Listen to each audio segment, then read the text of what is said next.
হাক্কানিরা আসতে থাকবে। নবী না এলেও নবীদের ওয়ারিস, নবীদের বংশধররা আসবে। তারা কারা? আল উলামা ও ওয়ারাসাতুল আম্বিয়া। তারা হবে আলেম বান্দারা, তারা হলো আলেমে হাক্কানি যারা। হে তরুণ যুবকেরা, আলেমে হাক্কানিদের কি মর্যাদা! বিশ্বনবী আমার বলেন, উলামা উম্মতি কাম্বিয়ায়ে বানি ইসরাইল।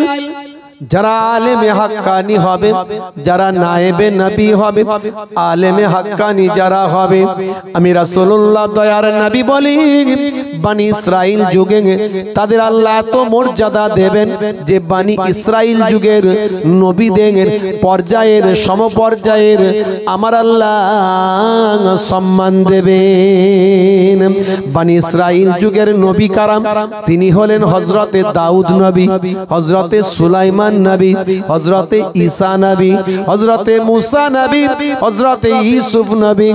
এনারা হলেন বানি ইসরাইল যুগের নবী। আর আমার উম্মতের মধ্যে রাসূল বলেন, আমার উম্মতের মধ্যে যারা আলেমে হাক্কানি যারা হবে, যারা ওলিয়ে কামেল হবে, আল্লাহর আলেম বান্দা যারা হবে, আমি রাসূলুল্লাহ বলি তাদের আল্লাহ বানি ইসরাইল যুগের নবীদের পর্যায়ের সম্মান দেবে। হে তরুণ যুবকেরা, হে আমার বন্ধুরা, হে আমার মুরব্বিয়ানেরা, অন্য জায়গায় রাসূল বলছেন, বিশ্ব নবী আমার বলছেন, মান যারা আলেমান ফাকান্নামা যারানি, মান সাফা আলেমান ফাকান্নামা সাফানি, মান জালাসা আলেমান ফাকান্নামা জালাসানি।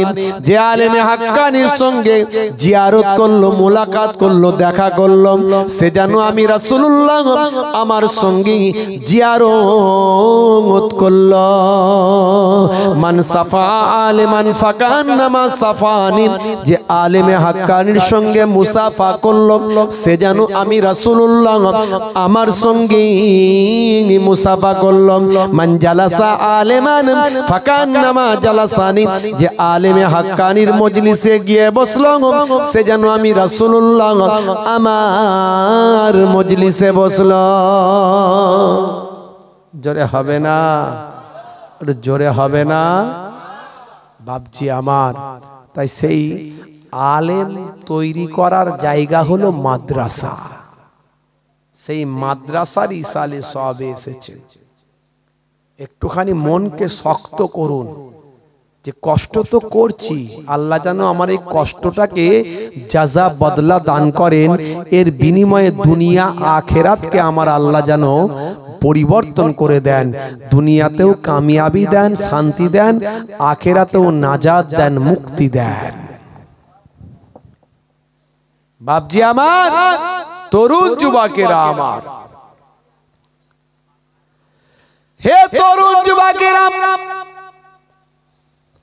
আল্লাহর আলেম বান্দারা, আল্লাহর নেক বান্দারা, ওলি বান্দারা, আলেমে হাক্কানি যারা, নায়েবে নবী যারা, ওলিয়ে কামেল যারা, তাদের অনুসরণ করতে হবে, তাদের ভক্ত হতে হবে। আমার আল্লাহ কোরআন মাজিদে জানিয়ে দিলেন, হে দুনিয়ার মানুষ শুনে রেখে দাও, ইয়া আইয়ুহাল্লাযীনা আমানুত্তাকুল্লাহ ওয়া কুনু মা'আস সাদিকিন। হে দুনিয়ার মানুষ শুনে রেখে দাও, তোমরা আমি আল্লাহকে ভয় করো আর সত্যবাদীদের, আল্লাহর নেক বান্দাদের সঙ্গী হয়ে যাও। দুনিয়ার মানুষ, তোমরা দুনিয়াতে কার সঙ্গী হবে? শয়তানের সঙ্গী হবে না আল্লাহর মাহবুব বান্দাদের সঙ্গী হবে? আমার আল্লাহ জানিয়ে দিচ্ছেন কোরআন মাজিদে, তোমরা আলেমে হাক্কানি ওলিয়ে কামেলদের সঙ্গী হয়ে যাও। জোরে হবে না? জোরে হবে না? তাহলে আমাদেরকে সঙ্গী হতে হবে কাদের? আলেমে হাক্কানি, ওলিয়ে কামেল, আল্লাহর নেক বান্দাদের সঙ্গী হতে হবে দুনিয়াতে। এটা কার অর্ডার? আল্লাহর কোরআনের অর্ডার। যদি বলেন আরো কিছু আছে নাকি, আরো আছে। আমার আল্লাহ বলছেন আতিউল্লাহ ওয়া আতিউর রাসূল ওয়া উলিল আমরি মিনকুম ফাইন তানাযাতুম ফি শাইইন ফারুদ্দুহু ইলাল্লাহি ওয়ার রাসূল। হে দুনিয়ার মানুষ, শুনে রেখে দাও, জেনে রেখে দাও, তোমরা আমি আল্লাহ আমার ইতাআত করো, আমার ইতাআতের পর আমার রাসূলের ইতাআত করো, এবং আমার রাসূলের ইতাআত করো, এবং আমার রাসূলের ইতাআত গোলামি অনুসরণ অনুকরণ করো। তার সঙ্গে সঙ্গে যারা আলেমে হাক্কানি, ওলিয়ে কামেল, আল্লাহর মাহবুব বান্দা হয়েছেন, সেই সমস্ত ওলি আল্লাহ, আলেমে হাক্কানি, ওলিয়ে কামেল, উলিল আমরের অনুসরণ, ইতাআত গোলামি করো। তাহলে অর্ডার কার? আল্লাহর ইতাআত। আল্লাহর ইতাআত মানে নামাজ, রোজা, হজ, যাকাত। তারপরে রাসূলের ইতাআত। রাসূলের ইতাআত মানে সুন্নতে নববী, সুন্নতে রাসূল। তারপরে যারা ওলিয়ে কামেল, যারা আল্লাহ এবং রাসূলকে ভালো করে মেনেছে, তাদের ইতাআত, অর্থাৎ ওলিয়ে কামেল, আল্লাহর নেক বান্দা, ওলি বান্দা, আলেমে হাক্কানিদের ইতাআত গোলামি করো। জোরে বলুন সুবহানাল্লাহ। তারা যেভাবে চলেছে সেভাবে চলো। এই অর্ডার কার? এই অর্ডার হলো আল্লাহর। এক শ্রেণীর মানুষ বলে না, পীর মানার প্রয়োজন নাই, আলেম মানার প্রয়োজন নাই, ওলি মানার প্রয়োজন নাই, শুধু আমরা আল্লাহ মানি আর নবী মানি, আমাদের আলেমদের কাছে যাওয়ার দরকার নাই, ওরা সব ফেসবুকের বক্তা। আছে না? নাই ভাই। ওস্তাদ ছাড়া চলা যাবে? এই মাস্টার ছাড়া মাধ্যমিক, এইচএস গ্রাজুয়েট হওয়া যাবে? পাস করতে পারবে? পারবে না। কোনো কিছু বুঝতে গেলে মাস্টারের কাছে যেতে হবে, না হলে কিছু বোঝা যাবে না। তেমন আখিরাতকে বুঝতে গেলে, জান্নাতের রাস্তা পেতে গেলে, সহিহ সুন্দরভাবে জান্নাতের পথে চলতে গেলে, যেতে গেলে, ওলিয়ে কামেল, আলেমে হাক্কানির কাছে আল্লাহর কোরআন এবং রাসূলের হাদিসকে বুঝতে হবে, তাদের ব্যাখ্যায় চলতে হবে, মন গড়া ব্যাখ্যায় চললে হবে না। এই জন্য তো আল্লাহ কোরআন মাজিদে বলেছেন, আলা ইন্না আউলিয়া আল্লাহি লা খাউফুন আলাইহিম ওয়া লা হুম ইয়াহজানুন। যারা আমার প্রকৃত মাহবুব বান্দা হয়, ওলি বান্দা হয়, আমি আল্লাহ বলি তাদের কোনো খৌফ নাই, ডর নাই, চিন্তা নাই। জোরে বলুন সুবহানাল্লাহ। ওলি রাজাই বলে বই খুলে খুলে, পাপ হতে আই তোরা আই বহুদূর, পাপ হতে আই তোরা আই বহুদূর, পাপ হতে আই তোরা আই বহুদূর। ওলি রাজাই বলে বই খুলে খুলে, পাপ হতে আই তোরা আই বহুদূর। এখনো কোরআনি বাণী যাই বয়ে যায়, এখনো হাদিসি বাণী যাই বয়ে যায়, এখনো কোরআনি বাণী যাই বয়ে যায়, এখনো হাদিসি বাণী যাই বয়ে যায়। প্রভুর সৃষ্টিতে রহমত দৃষ্টিতে, দূর হতে আই তোরা আই বহুদূর, পাপ হতে আই তোরা আই বহুদূর, পাপ হতে আই তোরা আই বহুদূর। আল্লাহর আলেম বান্দারা, ওলিয়ে কামেলরা কোরআন এবং হাদিসকে সামনে রেখে তারা মানুষকে পাপ থেকে, অন্যায় থেকে দূরে আসার জন্য আহ্বান করে। জোরে বলুন সুবহানাল্লাহ। আর সে ওলি বানাতে গেলে আলেম বানাতে গেলে মাদ্রাসায় যেতে হবে, মাদ্রাসায় না গেলে ওলি হওয়া যায় না, আলেম হওয়া যায় না, পীর হওয়া যায় না, মুর্শিদ হওয়া যায় না। পীর হোক, মুর্শিদ হোক, ওলি হোক, আলেম হোক, তার জন্য মাদ্রাসায় পড়তে হবে, কোরআন এবং হাদিসের তালিম তাকে গ্রহণ করতেই হবে। বুঝতে পারছেন? হে তরুণ যুবকেরা, হে আমার বন্ধুরা, শুনে রেখে দিন বাবা, আমি ছোট্ট করে তিনটে কথা বলবো, বেশি লম্বা চওড়া নয়, ছোট্ট করে আলোচনা, 1 থেকে 1.5 ঘন্টার আলোচনা, বেশি আলোচনার দরকার নয়। 1 নাম্বার আল্লাহর ইতাআত, 2 নাম্বার রাসূলের ইতাআত, 3 নাম্বার ওলি আউলিয়া আলেমে হাক্কানীদের ইতাআত। এই 3টে ইতাআত, 3টে গোলামির কথা, 3টে অনুসরণের কথা, আল্লাহর অর্ডার। একটাকে বাদ দিলে ঈমান নষ্ট হবে।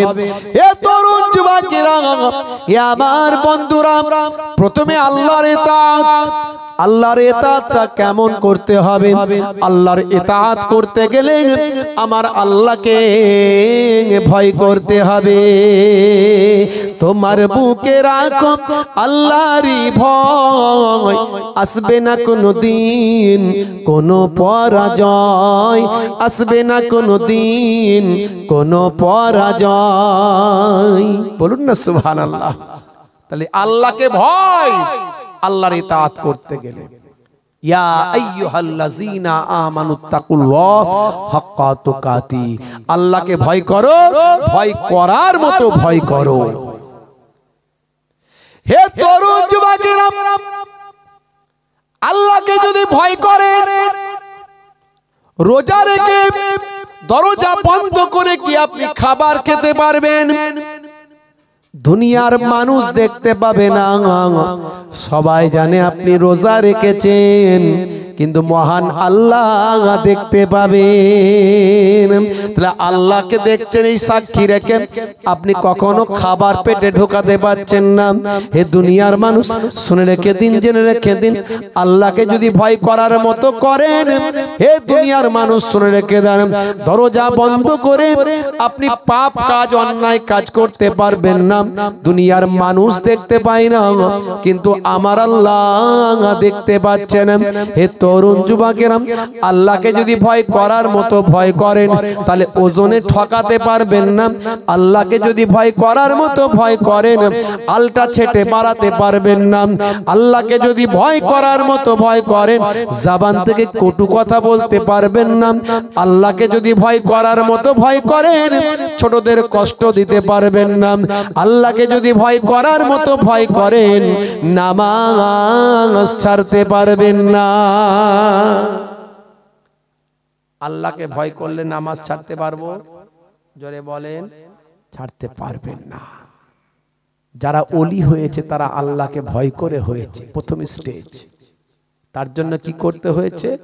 আমানতু বিল্লাহি ওয়া মালাইকাতিহি ওয়া কুতুবিহি ওয়া রুসুলিহি ওয়াল ইয়াউমিল আখির ওয়াল কদরি খাইরিহি ওয়া শাররিহি মিনাল্লাহি তাআলা ওয়াল বাসি বাদাল মাউত। ঈমানটা এনেছে আল্লাহর উপর, আল্লাহকে লা শারীক মনে করেছে। আল্লাহর সম্পর্কে ধারণা তৈরি করেছে। কুল হুয়াল্লাহু আহাদ, সে আল্লাহ হলেন এক, লাম ইয়ালিদ ওয়া লাম ইউলাদ, কেউ তাহাকে জন্ম দেয়নি, তিনি কাহাকেও জন্ম দেননি। আল্লাহর সম্পর্কে ধারণা তৈরি করেছে, আল্লাহকে ভয় করার মতো ভয় করেছে। হে তরুণ যুবকেরা, হে আমার বন্ধুরা, হে আমার মুরব্বিয়ানেরা, আল্লাহকে ভয় করা কাকে বলে? হে জওয়ান যুবকেরা, শুনে রেখে দেন।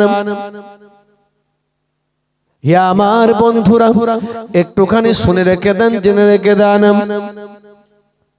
আল্লাহকে ভয় করা কাকে বলে?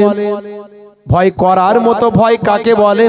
হে জওয়ান যুবকেরা, ফেরাউনের কন্যা, ফেরাউন কন্যার কেশ বিন্যাসিনী মহিলা, এই ওয়াজ আপনাদের জানা আছে, আমি বিস্তারিত বলছি না, শুধু একবার মনে করাচ্ছি।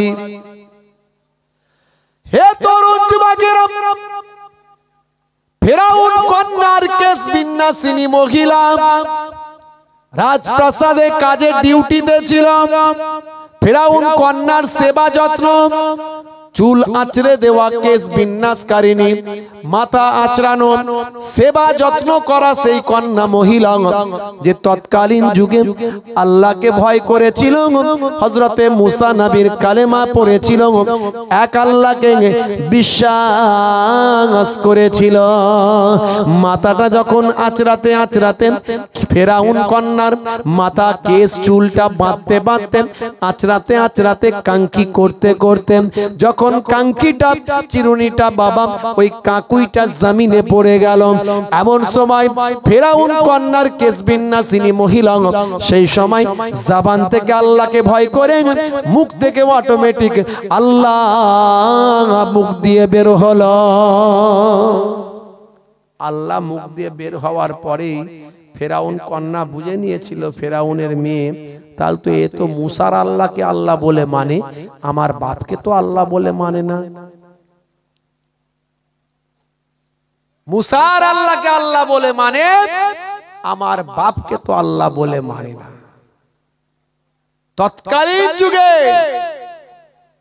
মুসা আলাইহিস সালাতু ওয়াস সালামের জামানায় ফেরাউন, ফেরাউনটা হলো লাকাব, উপাধি। ফারাও যাদের বলা হয় ইতিহাসের পৃষ্ঠায়। হে তরুণ যুবকেরা, হে আমার বন্ধুরা, হে আমার মুরব্বিয়ানেরা, শুনে রেখে দিন বাবা, জেনে রেখে দেন। এমন সময় ফেরাউন কন্যা বলল, হে আমার কেশ বিন্যাসিনী, হে মহিলা, তুমি কি আমার পিতাকে আল্লাহ বলে মানো না? ফেরাউন দাবি করেছিল, আনা রব্বুকুমুল আলা, আমি তোমাদের বড় খোদা। আর একটা করে স্ট্যাচু দিয়েছিল, মূর্তি দিয়েছিল, একটা করে তার বা আমার ছবি বানিয়েছিল, স্ট্যাচু বানিয়েছিল, সেটা দিয়ে বলেছিল এটা হলো তোমাদের ছোট খোদা, এটা বাড়িতে থাকবে, আর আমি হলাম বড় খোদা। হে তরুণ যুবকেরা, হে আমার বন্ধুরা, হে আমার মুরব্বিয়ানেরা, শুনে রেখে দিন বাবা, জেনে রেখে দেন। আমার আল্লাহ ফেরাউনকে কি শাস্তি দিয়েছিল মনে আছে? কোথায় কি করেছিল? মুসা নবীর জামানায় ফেরাউনের শাস্তি, ইব্রাহিম নবীর জামানায় ফেরাউনের আলাদা শাস্তি। বুঝতে পারছেন বন্ধুরা আমার, তরুণ যুবকেরা আমার, মুসা নবীর জামানায় ফেরাউনের আলাদা শাস্তি। কি শাস্তি হয়েছিল? পানিতে ডুবিয়ে মেরেছিল আল্লাহ, নীল দরিয়ায় ডুবিয়ে মেরেছিল। এক সময় ফেরাউন সিংহাসনে বসে আছে, ফেরাউন সিংহাসনে বসে আছে, আমার আল্লাহর পক্ষ থেকে ফারিস্তাকে আল্লাহ পাঠালো, যাও একটু গিয়ে ফেরাউনকে পরীক্ষা করো। একটু কি করবে না, মানুষের সুরাতে চলে যাও। ফারিস্তা মানুষের সুরাতে গিয়ে বলল, বাদশাহ জাহাপনা, ফেরাউন বাদশাহ জাহাপনা, একটা কথা জানতে চাই, আমি মুসাফির বান্দা। বলে কি হয়েছে? বলে যে গোলাম মনিবের খায় আর নিজেকে মনিব বলে দাবি করে, এমন নেমোখারাম গোলামের কি শাস্তি হওয়া উচিত? যে গোলাম মনিবের খায় আর নিজেকে মনিব বলে দাবি করে, এমন নেমোখারাম গোলামের কি শাস্তি হওয়া উচিত? ফেরাউন বলল, এমন নেমোখারাম গোলামকে পানিতে ডুবিয়ে মারা উচিত। কি বলল? পানিতে ডুবিয়ে মারা উচিত। তখন তৎকালীন যুগের লেখনী পদ্ধতিতে ওই ফারিস্তা মানুষের সুরাতে গেছে, গিয়ে বলছে লিখে দিন। লিখে দিল যে গোলাম মনিবের খায়, নিজেকে মনিব বলে দাবি করে, এমন নেমোখারাম গোলামকে পানিতে ডুবিয়ে মারা উচিত, ইতি ফেরাউন। লিখে দিল। ফারিস্তা মানুষের সুরাতে এসেছিল, সেটা নিয়ে চলে গেল। যেদিন নীল দরিয়ায় ফেরাউন ডুবছে আর উঠছে, ডুবছে আর উঠছে, সেদিন ফেরাউনকে ওই চিঠিটা, ওই কাগজটা দেখানো হচ্ছে, এটা কার লেখা? বলছে এটা আমারই লেখা। কার লেখা? বলছে এটা আমারই লেখা। কি লেখা আছে না, যে গোলাম মনিবের খায় নিজেকে মনিব বলে দাবি করে। আমরা নিজেদের মনিব বলে দাবি করিনি, কিন্তু মনিবের খাই না। আমাদের খাওয়ানোর মালিক কে? জোরে বলেন আল্লাহ। কিন্তু আল্লাহর হুকুম আমরা মানি, নাফরমানি করছি, আল্লাহর হুকুম মানছি না। কত মানুষ মানে না, 5 ওয়াক্ত নামাজ পড়ে না, বছর 1 মাস রমজানের রোজা রাখে না, হারাম খাদ্য খায়, আছে না নাই? আল্লাহর দুনিয়ায় আছি আর আল্লাহর গোলামি আমরা করছি না। এরকম নেমক হারাম গোলামের কি শাস্তি হওয়া উচিত? ফেরাউনকে দেখাচ্ছে, দেখো এটা কার লেখা না, এইরকম নেমক হারাম গোলামের পানিতে ডুবিয়ে মারা উচিত। বুঝতে পেরেছে এ তো আমার হুকুমটাই আমার উপর প্রযোজ্য হচ্ছে। বলে তুমি সেই ফেরাউন যে আল্লাহর খাও আর নিজেকে আল্লাহ বলে দাবি করো, তাই আল্লাহ তোমাকে পানিতে ডুবিয়ে মারছে। তখন তওবা করে বলেছিল যে আমি তওবা করছি আর মুসার আল্লাহকে আল্লাহ বলে স্বীকার করছি। ফারিস্তা বলেছিল আর হবে না, আর হবে না। সারা জীবন কলেমা পড়লো না, মরার সময় কলেমা পড়ছে। আল্লাহ বলছেন আর কবুল হবে না, আর গ্রহণ করা হবে না।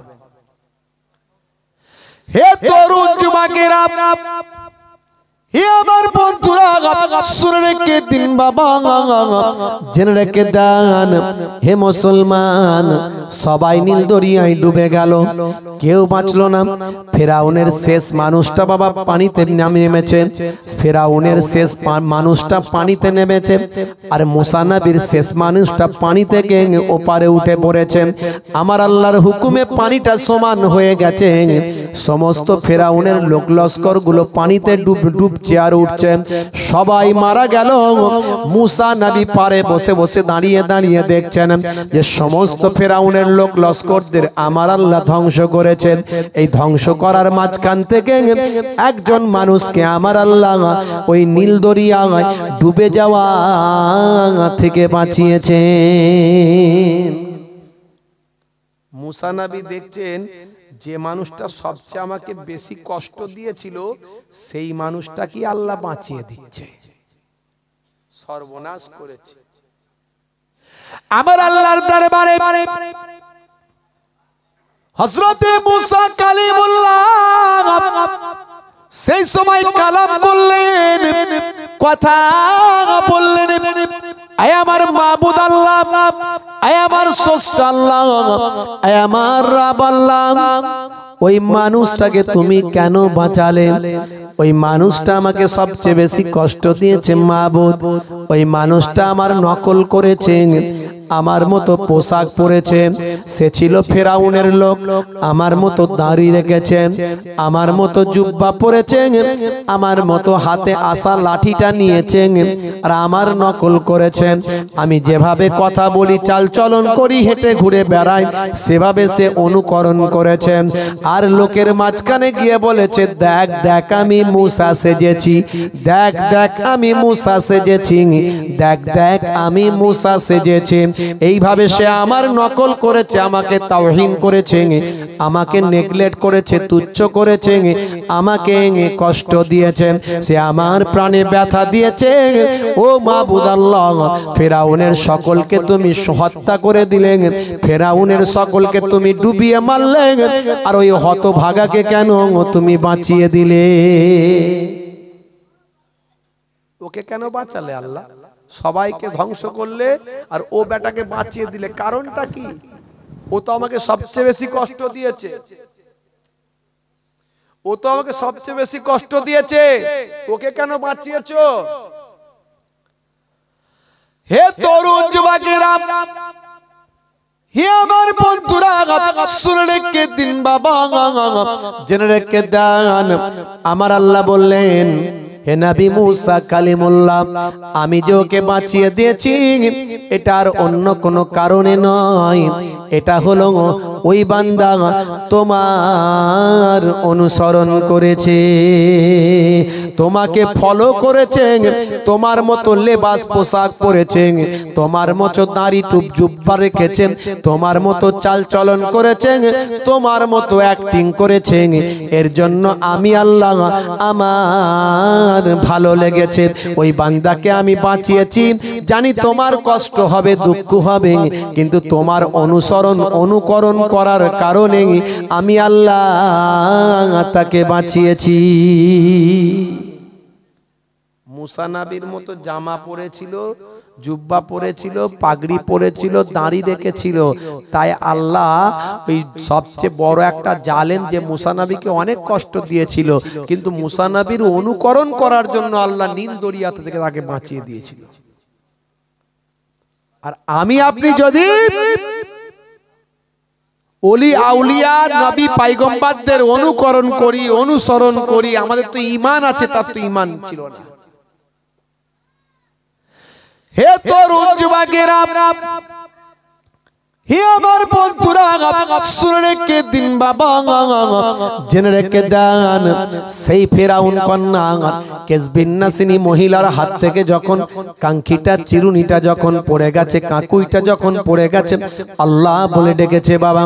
এমন সময় ফেরাউনের কানে খবর গেল, ফেরাউন ওই মহিলাকে ডেকে পাঠালো। সেই সময় মহিলাকে বলল, হে মহিলা, এখনো সময় আছে, তুমি এক আল্লাহকে বাদ দিয়ে আমি ফেরাউনকে আল্লাহ বলে মানো। যদি আমি ফেরাউনকে আল্লাহ বলে মানো, তাহলে তোমাকে ছেড়ে দেওয়া হবে। হে জওয়ান যুবকেরা, হে আমার মুরব্বিয়ানেরা, ওই মহিলা তখন চিন্তা করলেন, আমার আর বাঁচার কোনো রাস্তা নাই, এখন আমার ঈমানের পরীক্ষার সময় হয়েছে, আমার আল্লাহর মহাব্বতের প্রমাণ দেওয়ার সময় হয়েছে। সেই সময় ওই কেসবিন নাসিনী, ফেরাউন কন্যার চুল আঁচড়ানো, মাথা আঁচড়ানো কেসবিন নাসিনী সেবা যত্ন করা ওই মহিলা বলতে লাগলো, হে ফেরাউন, আজকে আমার ঈমানের পরীক্ষার সময়, এতদিন আমি গোপন রেখেছিলাম, এখন আর আমার গোপন রাখার সময় নয়, এখন আমাকে প্রকাশ করতে হবে। শুনে রেখে দাও, জেনে রেখে দাও, তুমি নিজেকে আল্লাহ বলে দাবি করেছো, কিন্তু তুমি তো হলে মানুষ। তুমি মানুষ, কখনো আল্লাহ কি হতে পারে? সে আল্লাহ হলেন এক, তিনি অভাব শূন্য, তিনি সর্বশক্তিমান, সমস্ত ক্ষমতার উপর তার ক্ষমতা। সে আল্লাহ, কখনো তুমি হতে পারো না। আমি মুসা নবীর আল্লাহকে আল্লাহ বলে মেনেছি। হে তরুণ যুবকেরা, হে আমার বন্ধুরা, শুনে রেখে দিন বাবা, জেনে রেখে দেন। এমন সময় ফেরাউন বলল, ওই মহিলার হাত পাটা বেঁধে ফেলো, জমিনে ফেলে দাও, তার সামনে যত বিষাক্ত সাপ বিচ্ছু রাখা আছে সব তার শরীরের উপর ছেড়ে দাও। যন্ত্রণাদায়ক, কষ্টদায়ক সাপ বিচ্ছুকে তার গায়ে শরীরে ছেড়ে দাও, যাতে তাকে আঘাত করে সারা শরীরটা বিষাক্ত হয়ে যায়। এইভাবে সাপ বিচ্ছু তার শরীরে বন্দি করা হলো, রেখে দেওয়া হলো। সাপ বিচ্ছুর কামড় তাকে দেওয়া হলো, ভাই আমার যন্ত্রণায় ছটপট ছটপট করতে লাগলো। যত তার শরীরে যন্ত্রণা হয়, তত সে আহাদ আহাদ বলে আওয়াজ দেয়। জোরে হবে না? জোরে হবে না? কয়েকদিন চলতে লাগলো। কয়েকদিন পরে এমন সময় দেখতে পাওয়া যায়, ভাইরা আমার, তরুণ যুবকেরা আমার, যত শাস্তি দেয়া হয় সমস্ত শাস্তিকে সে হজম করে নেয়। তারপরেও আল্লাহর ইবাদত, আল্লাহর ওয়াহদানিয়ত, আল্লাহর প্রেম, আল্লাহর মাহাব্বত, আল্লাহর প্রতি ভয়, আল্লাহর প্রতি ভক্তি, আল্লাহর প্রতি ভালোবাসা তার এতটুকুও কমলো না। মন ভরে যায়, প্রাণ কেঁদে যায়, হৃদয়কে দে যায়, মন কেঁদে যায়, প্রাণ কেঁদে যায়, হৃদয়কে দে যায়। ফারাও কন্যার কেস বিন্যাসিনীর কলিজা জ্বলে যায়, মন কেঁদে যায়, প্রাণ কেঁদে যায়, হৃদয় কেঁদে যায়, দিন রাত সব এক হয়ে যায়, তবু সে আল্লাহ প্রেমী রয়ে যায়, দিন রাত সব এক হয়ে যায়, তবু সে আল্লাহ প্রেমী রয়ে যায়। জোরে হবে না? এত কষ্টর পরেও সে আল্লাহর প্রেম কখনো তার ভুলে যায়নি। এটাই হলো আল্লাহকে ভয় করার মতো ভয়। বুকে হাত দিয়ে চিন্তা করুন, আখেরি জামানা, ঈমান বাঁচানো বড্ড দায়। কঠিন পরীক্ষার মধ্যে দিয়ে আমরা যাচ্ছি। কত মানুষ আমার এই দেশেতেই বাস করে, দিনকাল খারাপ, মুখে দাঁড়িয়ে রাখতে ভয় পায়, আছে না নাই? পাঞ্জাবি পরতে, জুব্বা গায়ে দিতে ভয় পায়, রাস্তাঘাটে চলবো কেমন করে? ঈমানটা কোন জায়গায় গিয়ে পৌঁছেছে, আল্লাহর ভয় কোথায়? চিন্তা করুন বুকে হাত দিয়ে। মুসলমানের ছেলে ভয়ে দুটো করে নাম রাখে, একটা লালটু, একটা আব্দুল জব্বার, একটা সন্টু, একটা আব্দুল সত্তার। কিরে ভাই? বলে যেখানে যেমন আমি সেখানে তেমন, যেখানে যেমন আমি সেখানে তেমন। রাজা বাজারে গিয়ে বলে আসসালামু আলাইকুম চাচা, আমার নাম আব্দুল সত্তার। আর শ্যামবাজারে গিয়ে বলে কাকা ভালো আছো, আমার নাম হলো পল্টু। মুসলমানের ছেলে দুটো করে নাম। ঈমানটা কোথায় গেল? আল্লাহর প্রতি ভয় কোথায় গেল? হে তরুণ যুবকেরা, হে আমার বন্ধুরা, শুনে রেখে দিন বাবা, জেনে রেখে দেন হে মুসলমান। এমন সময় লক্ষ্য করুন, ফেরাউন কন্যার কেসবিন্যাসিনী মহিলা, ওই মহিলা দেখলো হবে না, রাজ ভাই আমার ফারাও ফেরাউন দেখলো হবে না, একে কঠোর শাস্তি দিতে হবে। ওই মহিলার পাঁচটা সন্তান ছিল, পাঁচটা সন্তান বাড়ি থেকে তুলে দিয়ে আনা হলো, বাড়ি থেকে নিয়ে আসা হলো। ভাই আমার দোস্ত আমার, বড় সন্তানকে সামনে দাঁড় করানো হলো।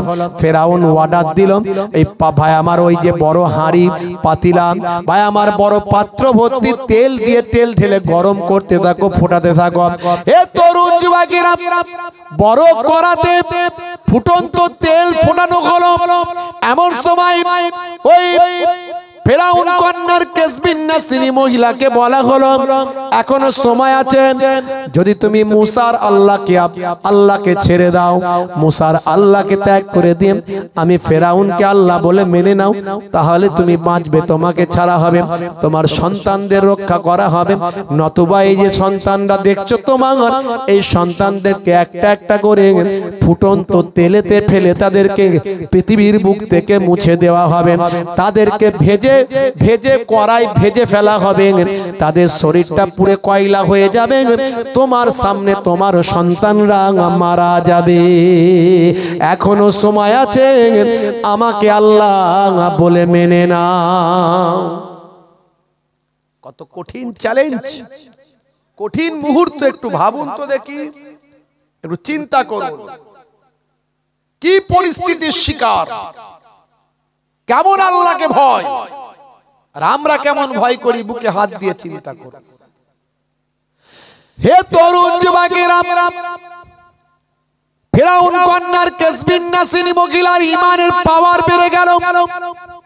অবশেষে তিনি বললেন, হে ফেরাউন, শুনে রেখে দাও, জেনে রেখে দাও, আমার একটা পুত্র কেন, আমার সব পুত্রকে যদি হত্যা করো, আমার সব সন্তানকে যদি হত্যা করো, যদি আমাকেও তুমি হত্যা করে দাও, শুনে রেখে দাও ফেরাউন, তুমি তো মানুষ, মানুষ কখনো আল্লাহ হতে পারে না।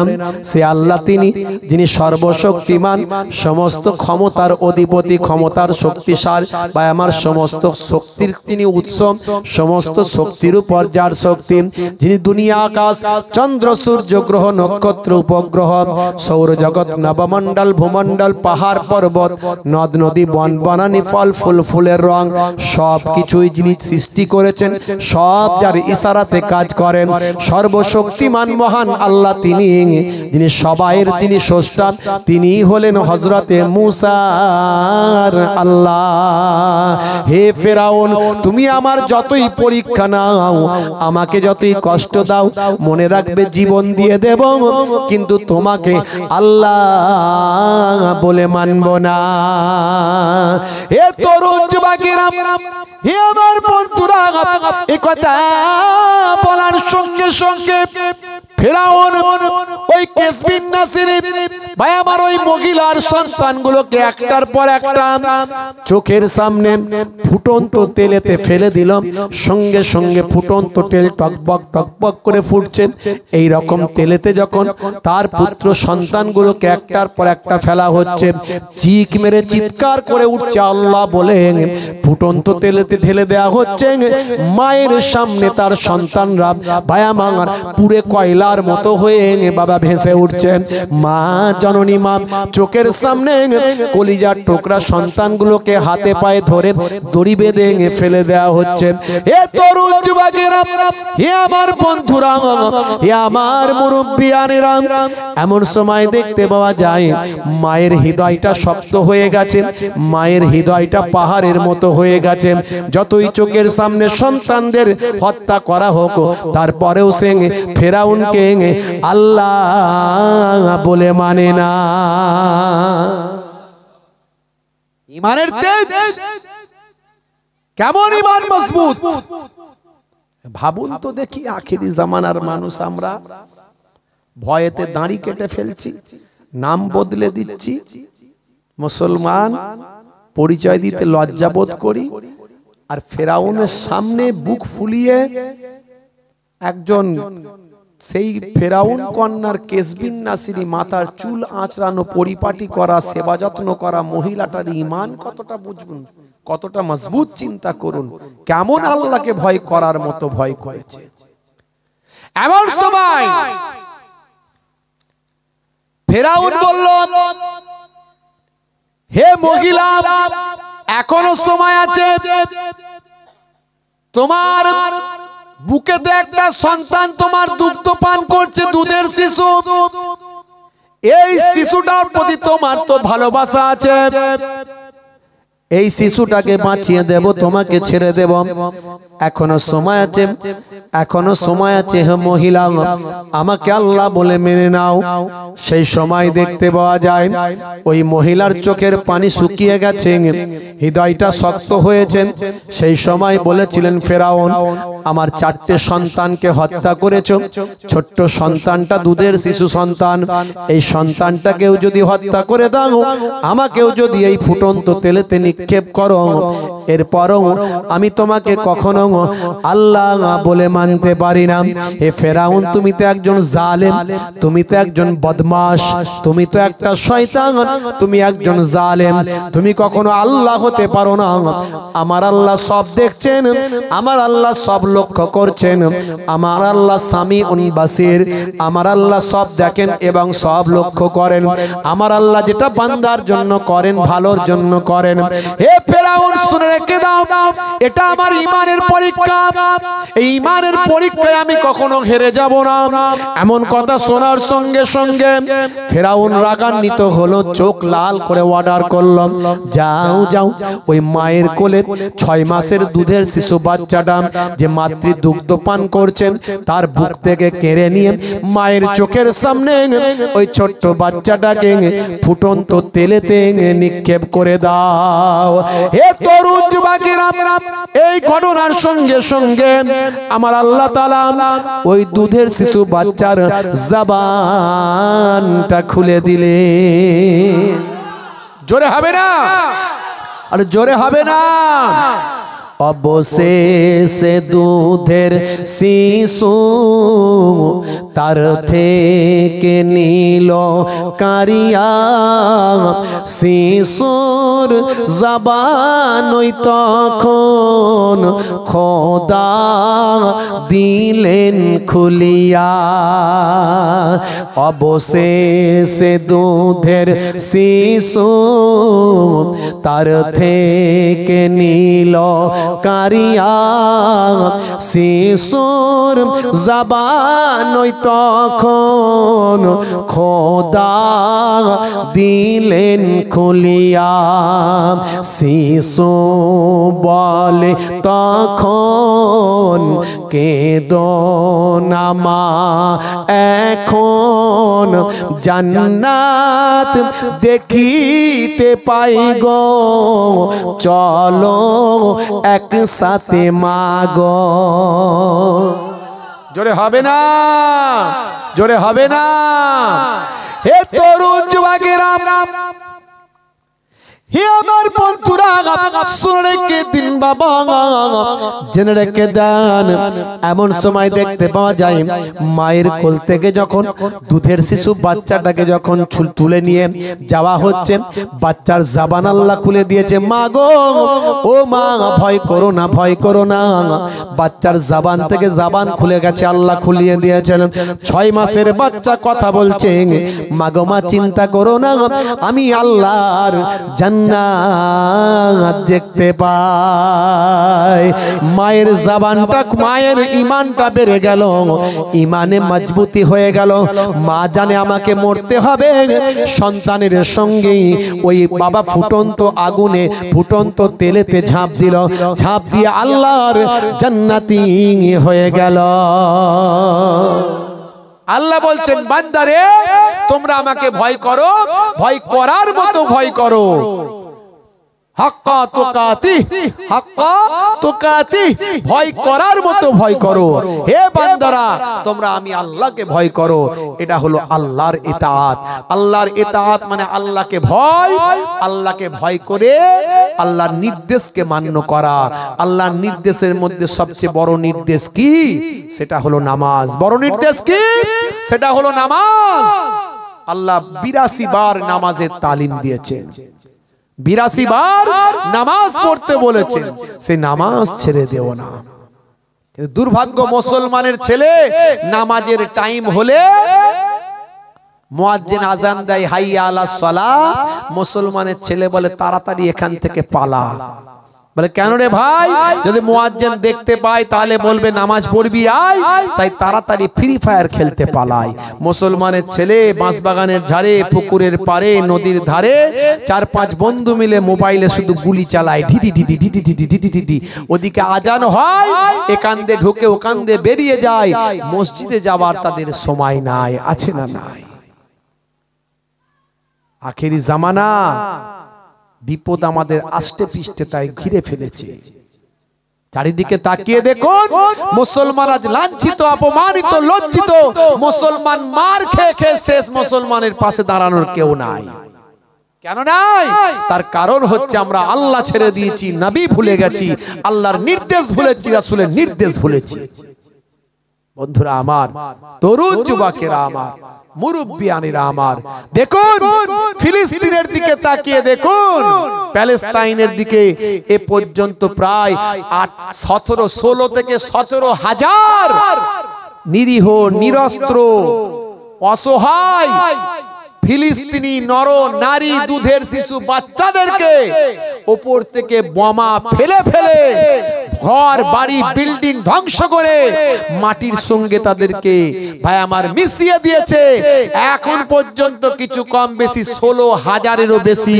ভাই আমার নিরীহ নিরস্ত্র ফিলিস্তিনিদের শহীদ করে দিয়েছে ইন্না লিল্লাহি ওয়া ইন্না ইলাইহি রাজিউন আল্লাহ রাব্বুল আলামিন তাদের শাহাদাতের মর্যাদা দান করেন বলুন আল্লাহুম্মা আমিন হামাসের সঙ্গে তারা পারে না হামাসকে মারতে পারছে না আল্লাহ ওই ছোট্ট সংগঠনের এত ক্ষমতা দিয়েছে এটা আমার নবীর হাদিস 1450 বছর আগে বিশ্ব নবী ভবিষ্যৎবাণী করে দিয়েছেন বলেছেন বাবা শাম থেকে শাম শাম থেকে একদল মুজাহিদ, একদল মানুষ, তারা ইসলামের জন্য, দিনের জন্য, ন্যায়ের জন্য, সত্যের জন্য, সততার জন্য, ঈমানের জন্য, নিরীহ অসহায় মানুষের জন্য হকের পথে তারা লড়াই করতেই থাকবে। এই লড়াই করতে করতে করতে করতে লড়াই বন্ধ হবে না। এক সময় দেখা যাবে লড়াই করতে করতে ইমাম মাহদী আলাইহিস সালাম আসবেন। পৃথিবী আবার বিজয় হবে, ইসলামের আবার প্রাথমিক যুগ এসে হাজির হবে, যেন ইসলাম নতুন করে আবার তৈরি হয়েছে। প্রাথমিক অবস্থা হবে, সারা পৃথিবীর মানুষ ঈমানদার হয়ে যাবে। বুঝতে পারছেন? এই নবীর হাদিস মিলে যাচ্ছে। এই লড়াই বন্ধ হবে না, ৭৫ বছর ধরে চলছে, চলতেই থাকবে। আপনারা দেখেছেন যুদ্ধ বাড়ছে, যুদ্ধ কমছে না। ইসরায়েলি সৈন্যরা ভাবছে যে মনে হয় তাড়াতাড়ি যুদ্ধ শেষ হয়ে যাবে। আজ 2 মাস হয়ে গেল, কিছু কম বেশি। তারা পাগল হয়ে যাচ্ছে। ম্যাক্সিমাম ইসরায়েলি সৈন্যরা ম্যাড হয়ে যাচ্ছে তাদের কথা চিন্তা করে। তারা বুঝতে পারছে না কোনটা দিয়ে ফুস করে মাটির তলা থেকে উঠছে, গুলি করছে, মারছে, আবার ঢুকে যাচ্ছে। তাদেরকে দেখতেই পাচ্ছে না। ভাই আমার আশ্চর্য হয়ে যাচ্ছে, ব্রেন তাদের খারাপ। অনেকজন ভয়ে পালিয়ে যাচ্ছে, পালিয়ে গিয়েও ঠিক নাই। ওদিকে নেতানিয়াহু তাদের শাস্তি দিচ্ছে, আর এদিকে থাকলে হামাস মেরে ফেলছে। তারা অস্থির হয়ে পড়ছে। এত হাজার হাজার মানুষকে আমরা মারছি, যুদ্ধ কিন্তু কমছে না। মানুষ মরে গিয়ে শেষ হয়ে যাচ্ছে, ঘর বাড়ি ভেঙে গিয়ে মরুভূমি হয়ে যাচ্ছে। কিন্তু কোথা থেকে যে তারা উঠে আসছে, এসে আমাদের হত্যা করে আবার চলে যাচ্ছে। আমাদের এত বিশাল সৈন্য, এত বিশাল অস্ত্র, এত বিশাল ট্যাঙ্ক, তারা কোথা থেকে গুলি করে আমাদের শেষ করে দিচ্ছে। তাকিয়ে দেখুন বন্ধুরা আমার। তাই বড় বড় যারা বিচক্ষণ, তারা বলছে এই যুদ্ধে এখনো পর্যন্ত ইসরায়েল হেরে আছে, জিতে আসেনি। ইসরায়েল এখনো পর্যন্ত হেরে আছে, জিততে পারেনি। তারা নিরীহ মানুষদের হত্যা করছে শুধু রাগেতে। এই লড়াই আরো বাড়ছে, আরো চলছে। দিনের পর দিন ইসরায়েলি সৈন্যদের তারা হত্যা করছে। শত শত ইসরায়েল সৈন্য হত্যা হচ্ছে, শত শত তাদের যুদ্ধাস্ত্র ধ্বংস হচ্ছে। কিন্তু হামাসকে তারা মারতে পারেনি, হামাসকে তারা মেরে দেখাতে পারেনি। একসঙ্গে 500টা হামাস সদস্যকে আমরা হত্যা করেছি, দেখাতে পারিনি। এই ভিডিও ফুটেজ এখনো পর্যন্ত মার্কেটে আনতে পারেনি। কারণ আমার রাসূলের 1450 বছরের আগের হাদিস, ভবিষ্যৎবাণী রাসূল করে দিয়ে গেছেন যে শাম থেকে একদল মুজাহিদ তারা ন্যায়ের পথে লড়াই করবে। আজকে হামাস তার দেশের জন্য লড়াই করছে। এরা হলো বিপ্লবী স্বাধীনতাকামী দল, এরা রাজনৈতিক শক্তি। ওই হামাস মানুষের জন্য লড়াই করছে, ফিলিস্তিনকে রক্ষা করার জন্য লড়াই করছে। বন্ধুরা আমার, তরুণ যুবকেরা আমার, মুরব্বিয়ানেরা আমার, একটু ভেবে দেখুন, তারা লড়াই করছে নামাজের জন্য, তারা লড়াই করছে মসজিদে আকসার জন্য, মসজিদে আকসাকে ফিরিয়ে আনার জন্য। আর আমরা মসজিদে যাচ্ছি না, তারা মসজিদে যাবার জন্য লড়াই করছে, তারা নামাজের জন্য লড়াই করছে। আর আমাদের নামাজের আওয়াজ দিলে আমরা মসজিদ তলা থেকে পালিয়ে যাচ্ছি। বুকে হাত দিয়ে চিন্তা করুন। আল্লাহ বলছেন, বান্দারে, যে আমাকে ভয় করবে সে কখনো নামাজ ছেড়ে দিতে পারবে না, সে কখনো নামাজ ছেড়ে দিতে পারবে না। নামাজ ছেড়ে দিয়ে কখনো আল্লাহকে ভয় করা হয় না। আল্লাহর প্রকৃত বান্দা হওয়া যায় না নামাজ ছেড়ে দিয়ে। হে তরুণ যুবকেরা, হে আমার বান্দার বন্ধুরা, হে আমার মুরব্বিয়ানেরা, বাপজিরা, শুনে রেখে দেন। আমার আল্লাহ কোরআন মাজিদে 82 জায়গায় নামাজের কথা বললেন। আমার আল্লাহ বললেন, ইন্নাস সালাতা তানহা আনিল ফাহশাই ওয়াল মুনকার, নিশ্চয় নামাজ তোমাকে অশ্লীলতা, অন্যায় থেকে দূরে সরিয়ে দেবে। নামাজ ছেড়ে দিও না। ওয়া আকিমুস সালাত ওয়া আতুজ যাকাত ওয়া আরকাউ মা'আর রাকিন, তোমরা সালাতটা নামাজটা কায়েম করো, যাকাতটা প্রদান করো, ঠিকঠাক বাৎসরিক খরচ খরচা হিসাব করে লাভ্যাংশ থেকে শতকরা 2.5 টাকা হিসাব করে যত টাকা হয় নিজের নিকটস্থ আত্মীয় স্বজন গরিব দুস্থ অসহায় মানুষদের তোমরা দান করো। মাদ্রাসা মসজিদ মক্তবে তো ভাই আমার মাদ্রাসায় দান করো। ভাই আমার দোস্ত আমার মসজিদে নয় মাদ্রাসায় মক্তবে যেখানে গরিব দুস্থ মানুষ থাকে সেই জায়গায় দান করো। এ তরুণ যুবকেরা প্রথমত তোমার নিকট আত্মীয় স্বজন যারা গরিব দুস্থ অসহায় তাদের দাও, যাকাতটা প্রদান করো। আর আমার আল্লাহ বললেন ওয়ারকাউ মার রাকিন, অর্থাৎ রুকুকারীদের সঙ্গে রুকু করো, তার মানে জামাতে নামাজ পড়ো। নামাজের মধ্যে আছে সুন্দর ব্যায়াম। বড় বড় পণ্ডিতেরা, বড় বড় ভাই আমার বিশেষজ্ঞরা, যারা স্বাস্থ্য বিশেষজ্ঞ, তারা নামাজ নিয়ে গবেষণা করে বলছে আল্লাহ যা শিখিয়েছেন বান্দার ভালোর জন্য। মহান আল্লাহ মানুষ সৃষ্টি করেছেন, মানুষের জন্য নীতিমালা তৈরি করেছেন। আল্লাহর নীতিমালা কখনো ভুল হয় না। মানুষ সৃষ্টি করেছেন যিনি, নীতিমালাও দিয়েছেন তিনি। মানুষ সৃষ্টি করেছেন যিনি, রুলস দিয়েছেন তিনি। প্রোডাক্ট পাঠিয়েছেন যিনি, প্রোডাক্ট কেমন ভাবে ব্যবহার হবে সেটাও লিখে দিয়েছেন তিনি। তার কথা কখনো ভুল হয় না। সেটা দুনিয়াতেও উপকার হবে, আখেরাতেও উপকার হবে। তাই নামাজ নিয়ে গবেষণা করে বলছে নামাজের থেকে ভালো ব্যায়াম আর কিছু হতে পারে না। আপনি নামাজটা পড়বেন, শরীর আপনার সুস্থ থাকবে, কিন্তু সুস্থ শুধু ব্যায়াম করার জন্য নামাজ পড়লে ওই নামাজ আল্লাহর দরবারে কবুল হবে না। অটোমেটিক আমার আল্লাহ যা দিয়েছেন সেটা দুনিয়াতেও উপকারে লাগবে, আখেরাতেও উপকারে লাগবে।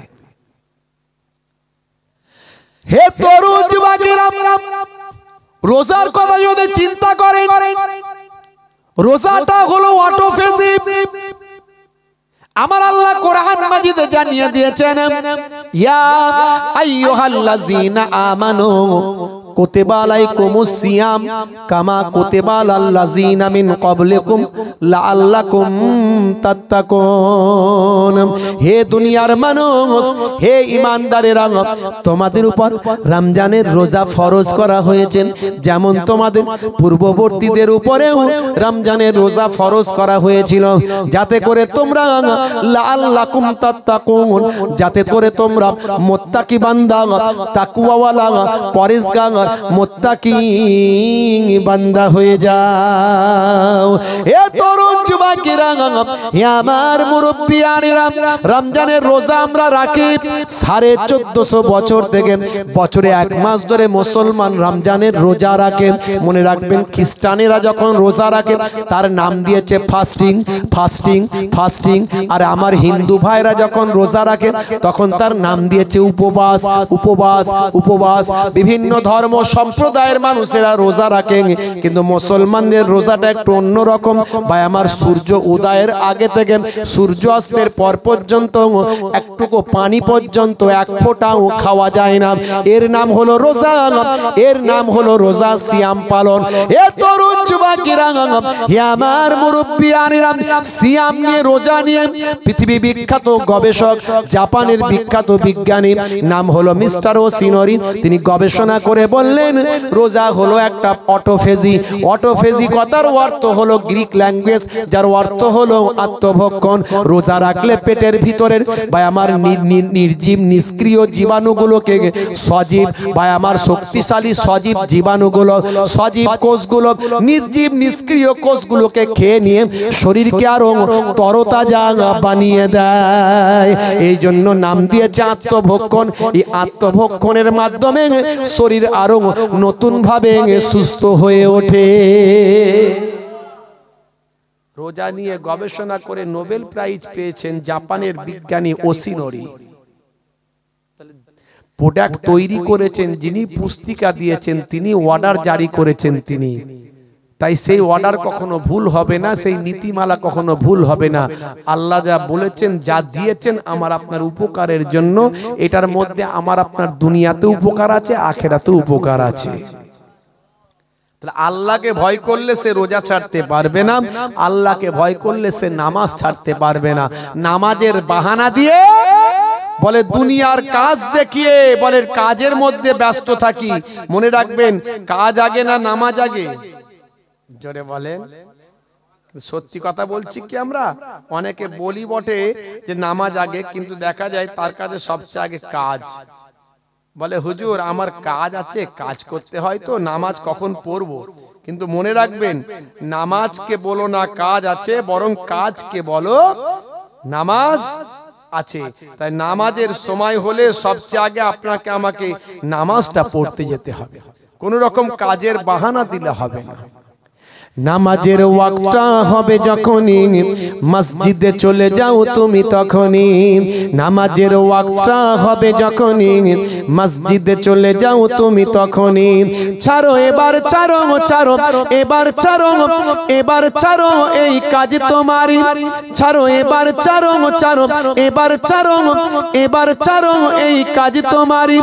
নামাজের ওয়াক্তটা হবে যখনই মসজিদে চলে যাও তুমি তখনই। জোরে হবে না, জোরে হবে না। ফজরের সময় ঘুমিয়ে থাকি, জোহরে কি দেব কাজে ফাঁকি। ফজরের সময় ঘুমিয়ে থাকি, জোহরে কি দেব কাজে ফাঁকি। রাখো এসব রাখো রাখো এসব রাখো এসব রাখো কথা তোমারই। রাখো এসব রাখো রাখো এসব রাখো এসব রাখো কথা তোমারই। আসর আর মাগরিব হেলা করি, দোকানার আড্ডায় সময়টা দিই। মরলে তোমাকে যেতে হবে মাটির নিচে ঘর তোমারই। নামাজের ওয়াক্তটা হবে যখনই মসজিদে চলে যাও তুমি তখনই। বলুন না ইনশাআল্লাহ, বলুন ইনশাআল্লাহ। সারাদিন কাজ করে বলে এশার নামাজ পড়া হয় না হুজুর, তাড়াতাড়ি ঘুমিয়ে পড়ি, কি করব। এশার সময় ঘুমিয়ে পড়ি, শরীরটা ক্লান্ত মেলিয়ে দিই। এশার সময় ঘুমিয়ে পড়ি, শরীরটা ক্লান্ত মেলিয়ে দিই। না না এসব বলো না, এসব বলো না, এসব বলো না বান্দা তুমি। না না এসব বলো না, এসব বলো না, এসব বলো না বান্দা তুমি। রুজি রুটি দিচ্ছে যিনি, জীবন মরণের মালিক তিনি। জোরে হবে না। রুজি রুটি দিচ্ছে যিনি, জীবন মরণের মালিক তিনি।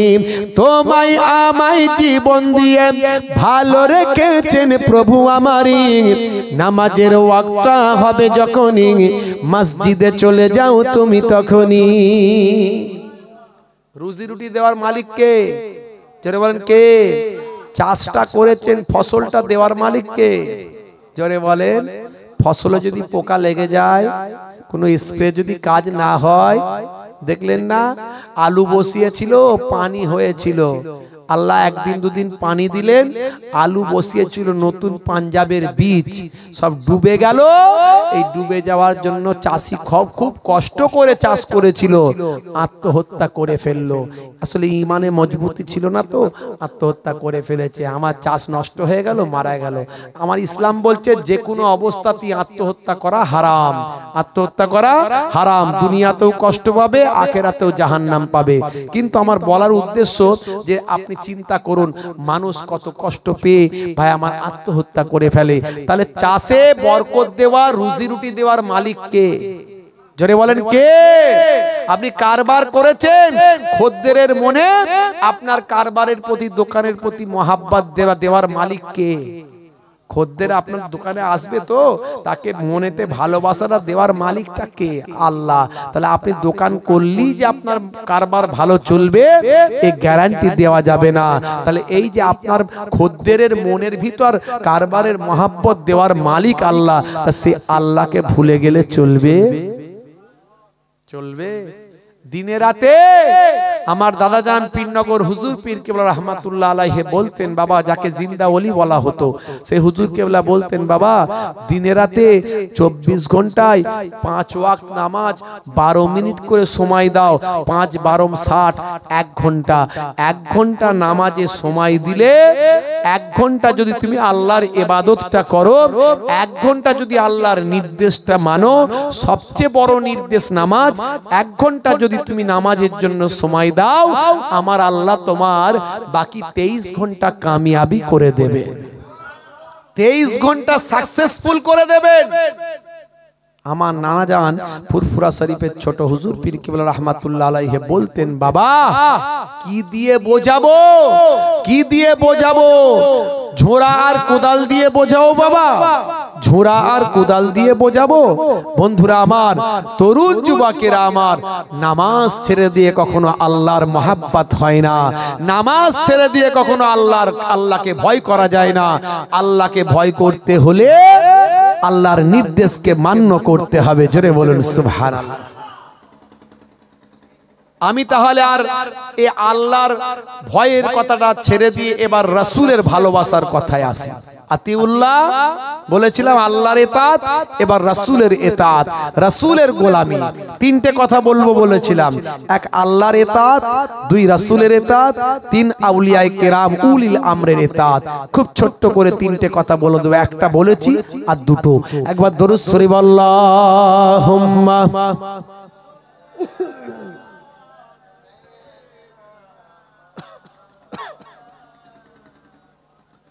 وعلى آل سيدنا مولانا محمد।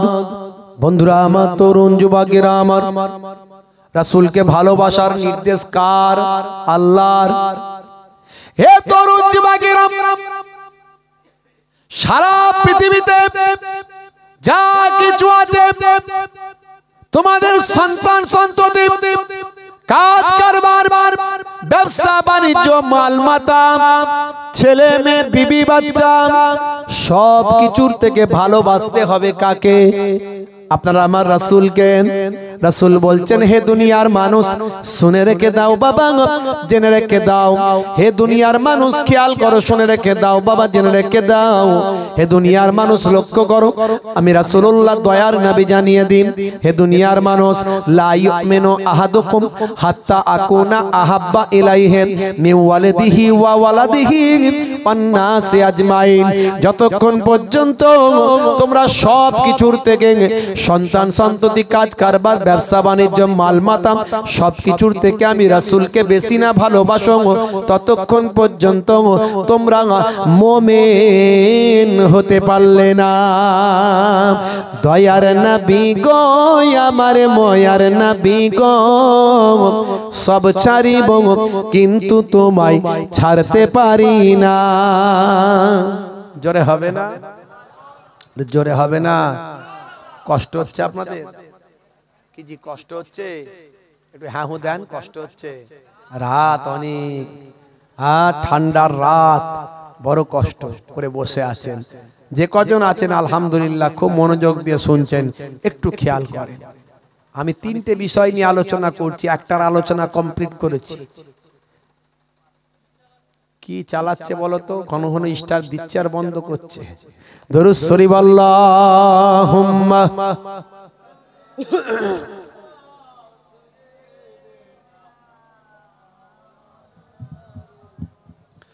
ওয়া আলা আলিহি।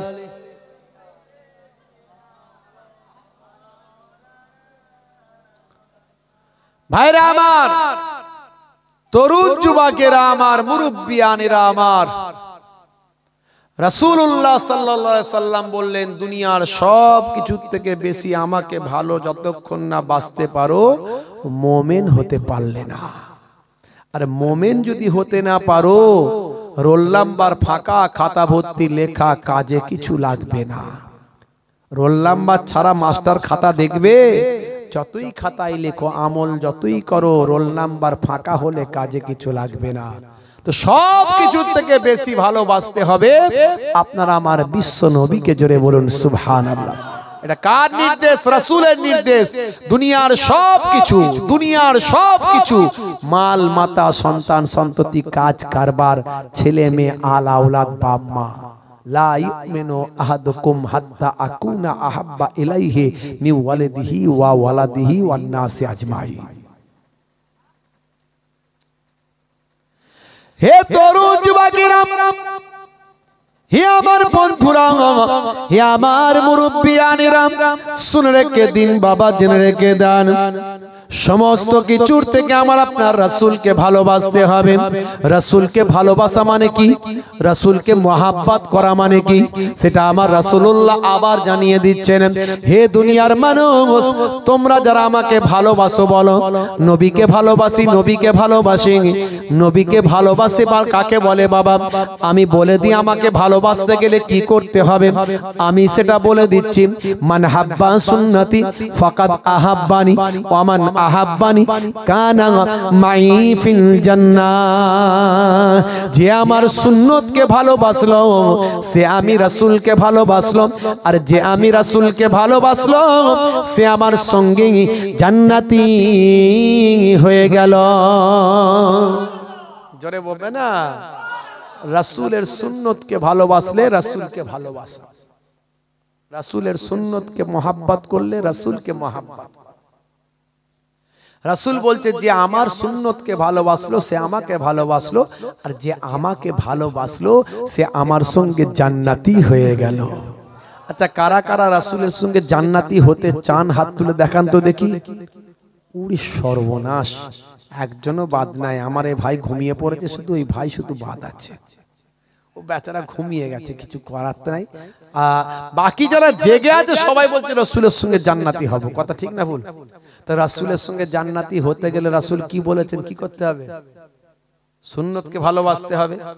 রাসূলের সুন্নতকে ভালোবাসলে তবে রাসূলের সঙ্গে জান্নাতি হতে পারবেন। আর রাসূলের সুন্নতকে ভালোবাসতে গেলে কি করতে হবে? রাসূল যা নির্দেশগুলো দিয়েছে মেনে চলতে হবে। এখন বুকে হাত দিয়ে বলুন তো, মাথা থেকে পা পর্যন্ত আমরা রাসূলের সুন্নত মেনে চলি তো? আর যদি না চলি তাহলে কেমন করে রাসূলকে ভালোবাসলাম? আর রাসূলকে ভালো না বাসতে পারলে রাসূলের সঙ্গে জান্নাতি হব কেমন করে? একটুখানি বুকে হাত দিয়ে শুধু চিন্তা করে নিন। হে তরুণ যুবকেরা, হে আমার বন্ধুরা, শুনে রেখে দিন বাবা, জেনে রেখে দেন। হে মুসলমান, একটুখানি লক্ষ্য করুন বাবা, একটুখানি খেয়াল করুন। আমার আল্লাহ কোরআন মাজিদে জানিয়ে দেন, হে দুনিয়ার মানুষ শুনে রেখে দাও, জেনে রেখে দাও বাবা, আমি তোমাদের জন্য লাকাদ কানা লাকুম ফি রাসূলিল্লাহি উসওয়াতুন হাসানাহ, আমি তোমাদের জন্য তোমাদের নবীর মধ্যে দিয়েছি উত্তম আদর্শ।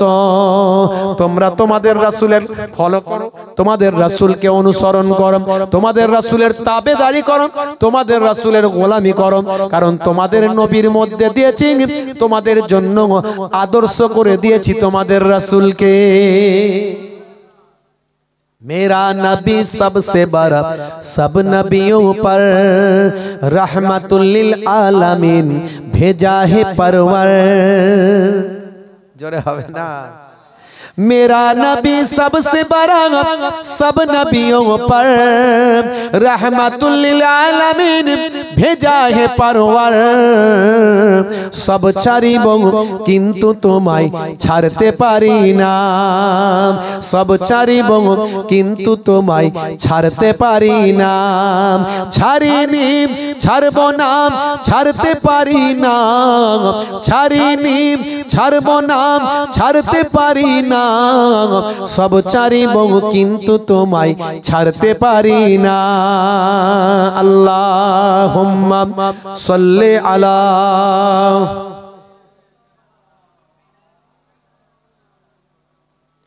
ওয়া আলা আলি সাইয়্যিদিনা। ভাইরা আমার, তরুণ যুবকেরা আমার, হে মুরব্বিয়ানেরা, হে জওয়ান যুবকেরা, রাসূলকে ভালোবাসা মানে রাসূলের সুন্নতকে ভালোবাসা। রাসূলের সুন্নতকে ভালোবাসতে গেলে রাসূলের তরিকা মেনে চলতে হবে। হে জওয়ান যুবকেরা, হে আমার মুরব্বিয়ানেরা, শুনে রেখে দিন বাবা, জেনে রেখে দিন বাবা। হে মুসলমান, একটু লক্ষ্য করুন, আপনার নবী আপনাকে আমাকে যে নির্দেশনামা দিয়েছেন সেই নির্দেশগুলোকে মেনে চলতে হবে।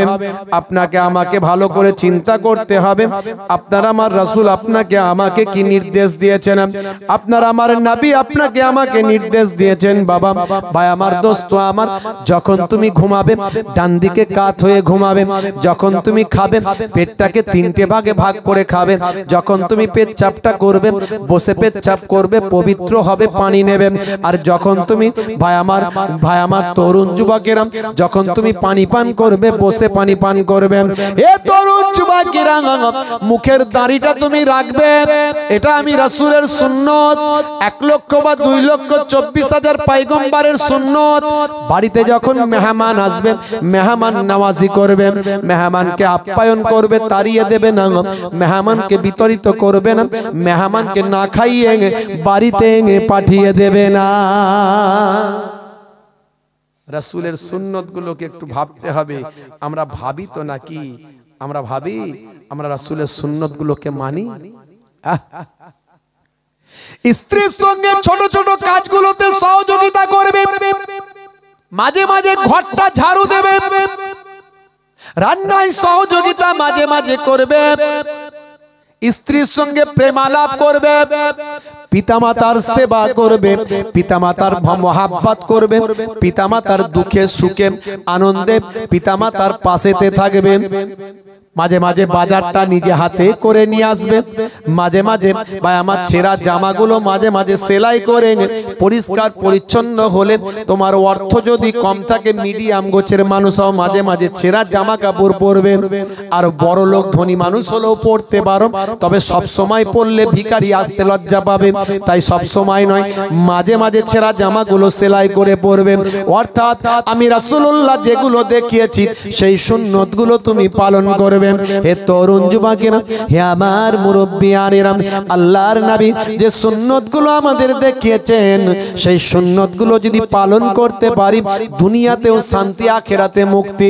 বন্ধুরা আমার, তরুণ যুবকেরা, কারণ নবী যেটা শিখিয়েছেন সেটা নবীর শুধু শেখানো নয়, বরং আমার আল্লাহর শেখানো। তাই আমার আল্লাহ কোরআন মাজিদে জানিয়ে দেন, হে দুনিয়ার মানুষ শুনে রেখে দাও, মা ইয়ান্তিকু আনিল হাওয়া ইন হুয়া ইল্লা ওয়াহিয়ুন ইউহা। তোমার নবী নিজের ইচ্ছায় কোনো কথা বলেন না যতক্ষণ না আমি আল্লাহ ওহী দিয়ে না জানিয়ে দিই। জোরে হবে না? নবীর কথা আল্লাহর কথা। নবীর কথা কার কথা? আল্লাহরই কথা।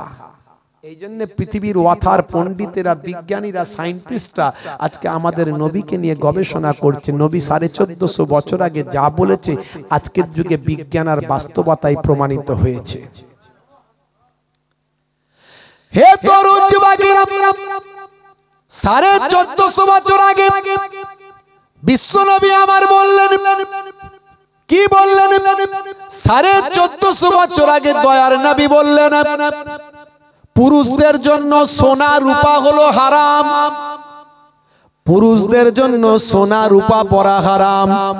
কিছু মুসলমানের ছেলে দেখবেন সোনার বালা, গলায় সোনার চেন, কানে সোনার দুল, হাতে সোনার আংটি আছে না নাই? রূপও পরা হারাম। তবে মার্সি করা হয়েছে, ছাড় দেয়া হয়েছে 4 আনা ওজন। এই যে আমি পড়ে আছি 4 আনা, এর বেশি চলবে না। হে তরুণ যুবকেরা, 1450 বছর আগে বিশ্বনবী হারাম বলে দিয়েছেন। আজকের যুগে বিজ্ঞানে প্রমাণিত হয়ে যায় সোনা রূপা পুরুষদের জন্য স্বাস্থ্যের জন্য ক্ষতিকর। কারণ পুরুষদের হরমোনাল ফিগারটা আলাদা, মহিলাদের হরমোনাল ফিগারটা আলাদা। পুরুষদের হরমোনাল ফিগারের সঙ্গে বিক্রিয়া হয়, ভাই আমার তরুণ যুবকেরা, পুরুষদের হরমোনাল ফিগারের সঙ্গে বিক্রিয়া হয়। রূপা সোনা হলো এক একটা ধাতু। আমার আপনার শরীরে ঘাম হয়, আর শরীরে দীর্ঘদিন লেগে থাকলে ক্ষয় হয়। সোনা রূপা ক্ষয় হয়ে শরীরের মধ্যে প্রবেশ করে শরীরের সঙ্গে বিভিন্ন আমাদের বায়ামার শরীরের মধ্যে বিক্রিয়া হয়। এ তরুণ যুবকেরা, এ আমার মুরব্বিয়ানেরা, আমাদের হরমোনাল ফিগারের সঙ্গে বিক্রিয়া হয়ে পুরুষের শরীরে ক্ষতি করে। মহিলাদের হরমোনাল ফিগারটা আলাদা। তাই মহিলাদের হরমোনাল ফিগারে কোনো ক্ষতি করে না। কারণ ভাই আমার, দোস্ত আমার, যত সোনা রূপা মহিলারা পড়ুক না কেন, মহিলাদের শরীর শরীরে কোনো ক্ষতি করে না। দীর্ঘদিন ধরে সোনা রূপা ভাই আমার ক্ষয় হতে থাকে, আর আমার আপনার শরীরের প্রত্যেকটা লোমের গায়েতে ছিদ্র আছে বাবা, অর্থাৎ লক্ষ লক্ষ কোটি কোটি ছিদ্র আছে। যখন আমরা ঘেমে যাই তখন লোমের গা দিয়ে পানি বজ্র তরল বের হয়ে আসে। এইভাবে শরীরের সঙ্গে বিক্রিয়া হয়ে আমার আপনার জন্য ক্ষতি করে, পুরুষ মানুষের জন্য ক্ষতি করে বাবা। তৎকালীন যুগে কোনো প্যাথোলজি ছিল না, তৎকালীন যুগে কোনো ল্যাবরেটরি ছিল না, কিন্তু আমার আল্লাহর নির্দেশ রাসূল বলেছেন, মানে তিনি যিনি আইন তৈরি করেছেন তিনি তো প্রোডাক্ট পাঠিয়েছেন। মানুষ নামক প্রোডাক্টটা এসেছে, নীতিমালা তৈরি হয়েছে, তার নীতিমালায় কখনো ভুল হবে না। তাই 1450 বছর আগে আমার আল্লাহ পুরুষদের জন্য সোনা রূপা হারাম করেছেন, আমার নবী জানিয়েছেন, আর মহিলাদের জন্য সোনা রূপা যত ইচ্ছা পরা হালাল করে দিয়েছে। নবী যা শিখিয়েছেন সবের মধ্যে বিজ্ঞান আর বাস্তবতা আছে।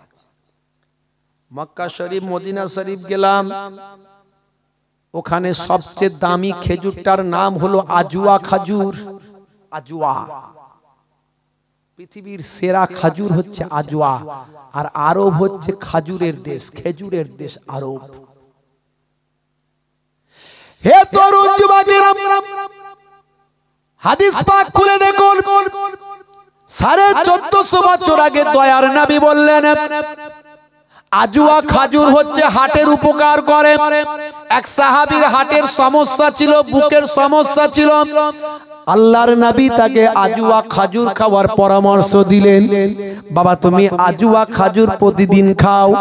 এই জন্য আজও স্বাস্থ্য বিশেষজ্ঞরা জানেন যাদের হার্টের সমস্যা আছে তারা যদি নিয়মিত আজুয়া খাজুর খায় তাদের হার্টের সমস্যা উপকার হয়। শুধু তাই নয়, আজুয়া খাজুরকে আমার আল্লাহ এত নিয়ামত করলেন, আমার নবীর হাতে তৈরি করা আজুয়া খাজুর। সালমান ফার্সিকে আপনারা জানেন, সালমান ফার্সি পারস্যের একজন মানুষ, পারস্যের একজন মানুষ যিনি আমার নবীকে পাওয়ার জন্য নিজের ঘর সংসার ছেড়ে দিয়েছিলেন, আল্লাহকে পাওয়ার জন্য, নবীকে পাওয়ার জন্য নিজের জমিদারি ত্যাগ করেছিলেন।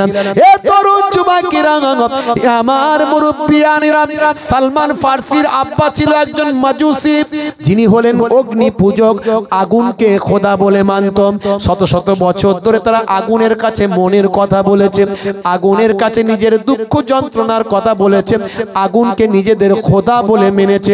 সালমান ফার্সির পিতা হলো সেই অগ্নি পূজক। ভাই আমার, মাজুসিদের তিনি হলেন নেতা, মাজুসিদের তিনি হলেন গুরু, মাজুসিদের তিনি হলেন সরদার। হে জওয়ান যুবকেরা, বিশাল সম্পত্তির মালিক যা ভাই আমার দোস্ত আমার, সেই ফ্যামিলির সন্তান হলেন সালমান ফার্সি, যার বাড়িতে অনেক চাকর বাকর ঘোরাঘুরি করে, নৌকাররা ঘোরে। সেই সালমান ফার্সি আল্লাহ পাওয়ার জন্য ইহুদির কাছে বিক্রি হয়ে ইহুদির বাড়ির গোলাম হয়ে গেলে। এ ওয়াজ আমি করেছি, আজ করব না। সে পরিবেশও নাই, ঠান্ডার রাত, কষ্ট হচ্ছে, আপনাদেরও কষ্ট হচ্ছে। এই গোটা কত মানুষ আছেন মাশাআল্লাহ। রাত্রিরে বাজছে 1টা পার হয়ে প্রায় 1:30 নাকি? প্রায় 1:30 আর নয়। খুব ছোট্ট করে বলে দিই, হে তরুণ যুবকেরা, সালমান ফার্সি রাদিয়াল্লাহু তাআলা আনহু ইহুদির বাড়িতে থাকে, অনেক কষ্টে নবী পেয়েছে, সে ওয়াজ শুনে নেবেন। খ্রিস্টান ভাই আমার, তরুণ যুবকেরা, নাসারাদের পণ্ডিত, কয়েকটা পণ্ডিতের কাছে তিনি দীর্ঘদিন ধরে ছিলেন। শেষের পণ্ডিত বলে দিয়েছিল, বাবা সালমান তুমি যে আল্লাহ পেতে চাও, তুমি যে নবী পেতে চাও, আল্লাহর দূত পয়গম্বর পেতে চাও, আমি বাবা ভাই আমার দীর্ঘদিন ধরে আমি স্টাডি করেছি, তাওরাত পড়েছি, আমি জাব্বুর পড়েছি, আমি ইনজিল পড়েছি, আমি পড়ে বুঝতে পেরেছি বাবা যিনি আল্লাহর দূত আসবেন তিনি আখিরি জামানার পয়গম্বর হবে। হবেন, তিনি যেখানে আসবেন সেখানে ঘন ঘন খেজুরের বাগান থাকবে। আর মনে রাখবে তিনি কখনো সাতকারখানা খাবে না। তিনটে সূত্র শিখিয়ে দিয়েছিলেন সালমান ফার্সিকে। এক নাম্বার, বাবা প্রভুর দূত যেখানে আসবে, বাবা সালমান শুনে রেখে দাও, জেনে রেখে দাও, আমি ধর্মীয় পুস্তক রিসার্চ করে তোমাকে বলছি বাবা সালমান, তোমাকে আমি আটকে রাখবো না। তুমি বড় কষ্ট করেছো বাবা, মেহনত করেছো, যাও যাও, যেখানে প্রভুর দূত আসবে, যিনি তোমাকে প্রভুর সন্ধান দেবেন, যিনি তোমাকে একমাত্র সঠিক পথ দেখাবেন, সেই প্রভুর দূত যেখানে আসবে সেখানে বাবা ঘন ঘন খাজুর গাছের বাগান হবে। আর দুই নাম্বার হলো তিনি সাতকারখানা কখনো খাবেন না, গিফট নেবেন, তোহফা নেবেন, হাদিয়া নেবেন, কিন্তু সাদকা তিনি কখনো নেবেন না। এই দুটো সূত্র মিলে গেলে তিন নাম্বার সূত্রটা মিলিয়ে নেবেন। তিন নাম্বার বাবা তোমাকে আমি তিন নাম্বার সিমটম বলি, এই তিন নাম্বার সিমটমটা মিলিয়ে নেবেন। ওই মানুষটাকে যখন বুঝতে পারবেন ভাইবা তিনি হবেন প্রফেট, তিনি হবেন নবী, যার কাঁধের নিচে ডিমের আকৃতি একটা মহারে নবুয়াতের স্ট্যাম্প থাকবে। সেই মহারে নবুয়াতটা যদি দেখতে পাও নিশ্চয় তাকে প্রভুর দূত হিসাবে মেনে নিও সালমান। অনেক কষ্ট করে তিনটে সূত্র মিলিয়ে তবে সালমান ফার্সি নবীর হাতে হাত দিয়ে কালেমা পড়েছিলেন। সেই সালমান ফার্সি ইহুদিদের ঘরের ভাই আমার গোলাম হয়েছিলেন। একদিন বললেন নবী পাকের পরামর্শে, সালমান তুমি নিজেকে মুক্ত করে নাও। তাই মুক্ত করার জন্য ইহুদিকে বলেছিলেন আমাকে মুক্তি দেন, ইহুদি আমার মালিক। ইহুদি দেখলো এইরকম গোলাম চলে গেলে তো আর পাবো না, আর বলতেও তো পারছি না যে ছাড়বো না। কি চাই বলো, আপনার কি চান যার বিনিময়ে আমাকে মুক্তি দেবেন? এতদিন আপনার খেদমত করেছি, এত টাকা পয়সা জমিয়েছি আপনার কাছ থেকে নিয়ে, যদি চান সব দিয়ে দেবো, কিন্তু আমাকে মুক্তি দেন, আমি রাসূলের দরবারের গোলাম হতে চাই। ইহুদি দেখলো ধরি মাছ নাচুই পানি, এমন কথা বলবো যাতে মুক্তি না পায়। বলল 600 দিরহাম দিতে হবে, 600 দিরহাম তৎকালীন যুগের, আর 300 খানা খাজুর গাছের চারা লাগিয়ে দিতে হবে। একটা চারা যেন মিস না যায়, চারা গাছ বাঁচবে, সেই চারা গাছ বড় হবে, তাতে ফল ধরলে একটা নষ্ট হলে আবার বসিয়ে দিতে হবে, আবার সে বড় হবে, ফল ধরবে। 300টা গাছ যখন গুনে গুনে দেখবো যে ফল হয়েছে, তবে তোমাকে ছাড়বো। সালমান ফার্সির মনটা ভেঙে গেল, এ আবার হয় নাকি, এ আবার হবে, এ কবে হবে কোনো ঠিক আছে, কোনোদিন হবে? রাসূল পাকের কাছে মনটা খারাপ করে বলে, ইয়া রাসূল আল্লাহ, আমার মনিব ইহুদি এই বলেছে। বলে চিন্তা করো না সালমান, চলো আমি যাচ্ছি। হযরতে আলী মুর্তজা কারামাল্লাহু ওয়াজহুকে নিলেন, আলী চলো তো ইহুদির বাগানে যাই। ইহুদিকে বললেন ঠিক আছে, তোমার শর্ত মেনে নিলাম। রাসূলে পাক আসছেন, এই খবরটা যখন জানে, ইহুদির মনেও ভয় আছে, নবীর কথা শুনছে, নবী যা বলছে তাই হচ্ছে। চিন্তা করলো তাহলে নবী যখন আসছে, তাহলে তো হয়তো আমার কোনো কায়দা কানুন কাজ হবে না, আমার কোনো ভাই আমার যে এই সমস্ত হিকমা করছি, কৌশল করছি, কৌশল কাজ হবে না। তাই চিন্তা করলো যে এমন জিনিস করতে হবে যাতে করে নবীও যেন ফেল হয়ে যায়। তাই যে বীজগুলো দিল, সেই বীজগুলোকে সব আগুনে পুড়িয়ে কালো করে দিল, বীজগুলোকে পুড়িয়ে দিল, যাতে করে ওই বীজগুলো দিলে আর গাছ না হয়। তাই পোড়া বীজ রাসূলের হাতে দিয়ে দিল। আমার নবী পাক ওই বীজগুলোকে হাতে নিয়ে বললেন চিন্তা নাই বাবা সালমান, চিন্তা করো না।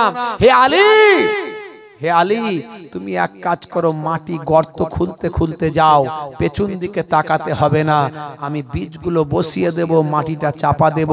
হে সালমান, তুমি শুধু পানিটা দিতে দিতে যাও, পেছন দিকে তাকানোর দরকার নাই।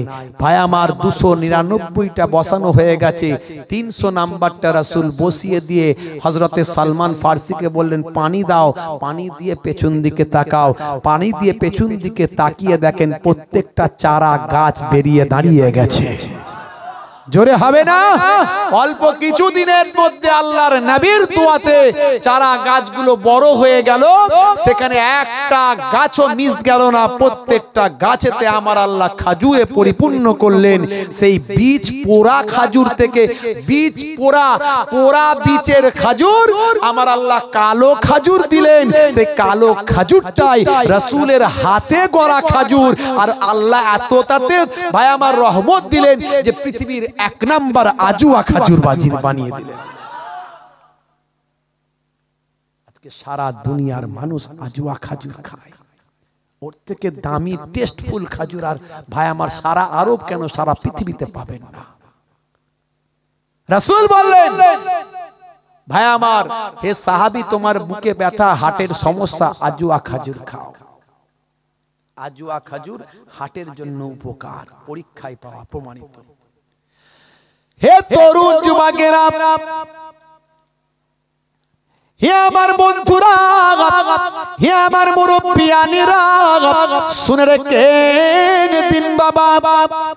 1450 বছর আগে সহি হাদিসের মধ্যে এসেছে, আল্লাহর নবী তো জানের বাদশাহ হাবিবুল্লাহ জনাবে মুহাম্মদুর রাসূলুল্লাহ সাল্লাল্লাহু আলাইহি ওয়াসাল্লাম বলেন, যে বান্দা খালি পেটে, ভাই আমার দোস্ত আমার, যে বান্দা প্রতিদিন খালি পেটে ভাই আমার সকালে আজুয়া খাজুর খাবেন, আজুয়া খাজুর কয়েক পিস আজুয়া খাজুর খাবে খালি পেটে সকালে, সারাদিন তার শরীরে কোন রকম বিষক্রিয়া হবে না। হে তরুণ যুবকেরা, হে আমার মুরব্বিয়ানেরা, 1450 বছর আগে আমার আল্লাহর নবী হাদিস পাকের মধ্যে আজুয়া খাজুর খেলে বিষক্রিয়া হয় না একথা ঘোষণা করলেন। হে জওয়ান যুবকেরা, ভাই আমার 2020 সালের মার্চ মাসের 20 তারিখে বন্ধুরা আমার, ইংল্যান্ডের ম্যানচেস্টার, জায়গাটার নাম হলো ইংল্যান্ডের ম্যানচেস্টার বিশ্ববিদ্যালয়। ভাই আমার, ইংল্যান্ডের ম্যানচেস্টার বিশ্ববিদ্যালয়ে সারা পৃথিবীর একটা বিভিন্ন ধর্মের রিলিজিয়াসের উপর একটা ভাই আমার ডিবেট মজলিস কায়েম করা হয়। সারা বিশ্বের রিলিজিয়াসের উপর ডিবেট হয়, সারা বিশ্বের ধর্মশাস্ত্রের উপর সেখানে বক্তব্য রাখা হয়। সেখানে বিভিন্ন ধর্মশাস্ত্রের পণ্ডিতরা আছে বাবা, সমস্ত সম্প্রদায়ের সমস্ত ধর্মের পণ্ডিতেরা সেখানে আছে।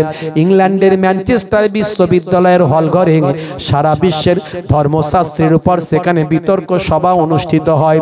হে তরুণ যুবকেরা, হে আমার বন্ধুরা, হে আমার মুরব্বিয়ানেরা, শুনে রেখেন দিন বাবা। মুসলমানদের পক্ষে থেকে যাকে ধর্ম ভাই আমার ধর্মীয় স্কলার করে আনা হয়েছিল, রিলিজিয়াস স্কলার করে যাকে আনা হয়েছিল, তার নাম হচ্ছে আসরার রাশিদি। আসরার রাশিদি সেখানে আছেন বাবা। নাসারাতের একজন পণ্ডিত বলেন, হে মুসলমানদের ধর্মশাস্ত্রের পণ্ডিত, হে আসরার রাশিদি, আপনার নবী বলেছেন 1450 বছর আগে আজুয়া খাজুর খেলে নাকি শরীরে বিষক্রিয়া হয় না। আপনার নবী যা বলেছেন তা নাকি সত্য, সব নাকি প্রমাণিত। আচ্ছা বলুন তো, এটা কেমন করে প্রমাণ করবেন যে আজুয়া খাজুর খেলে নাকি শরীরে বিষক্রিয়া হবে না?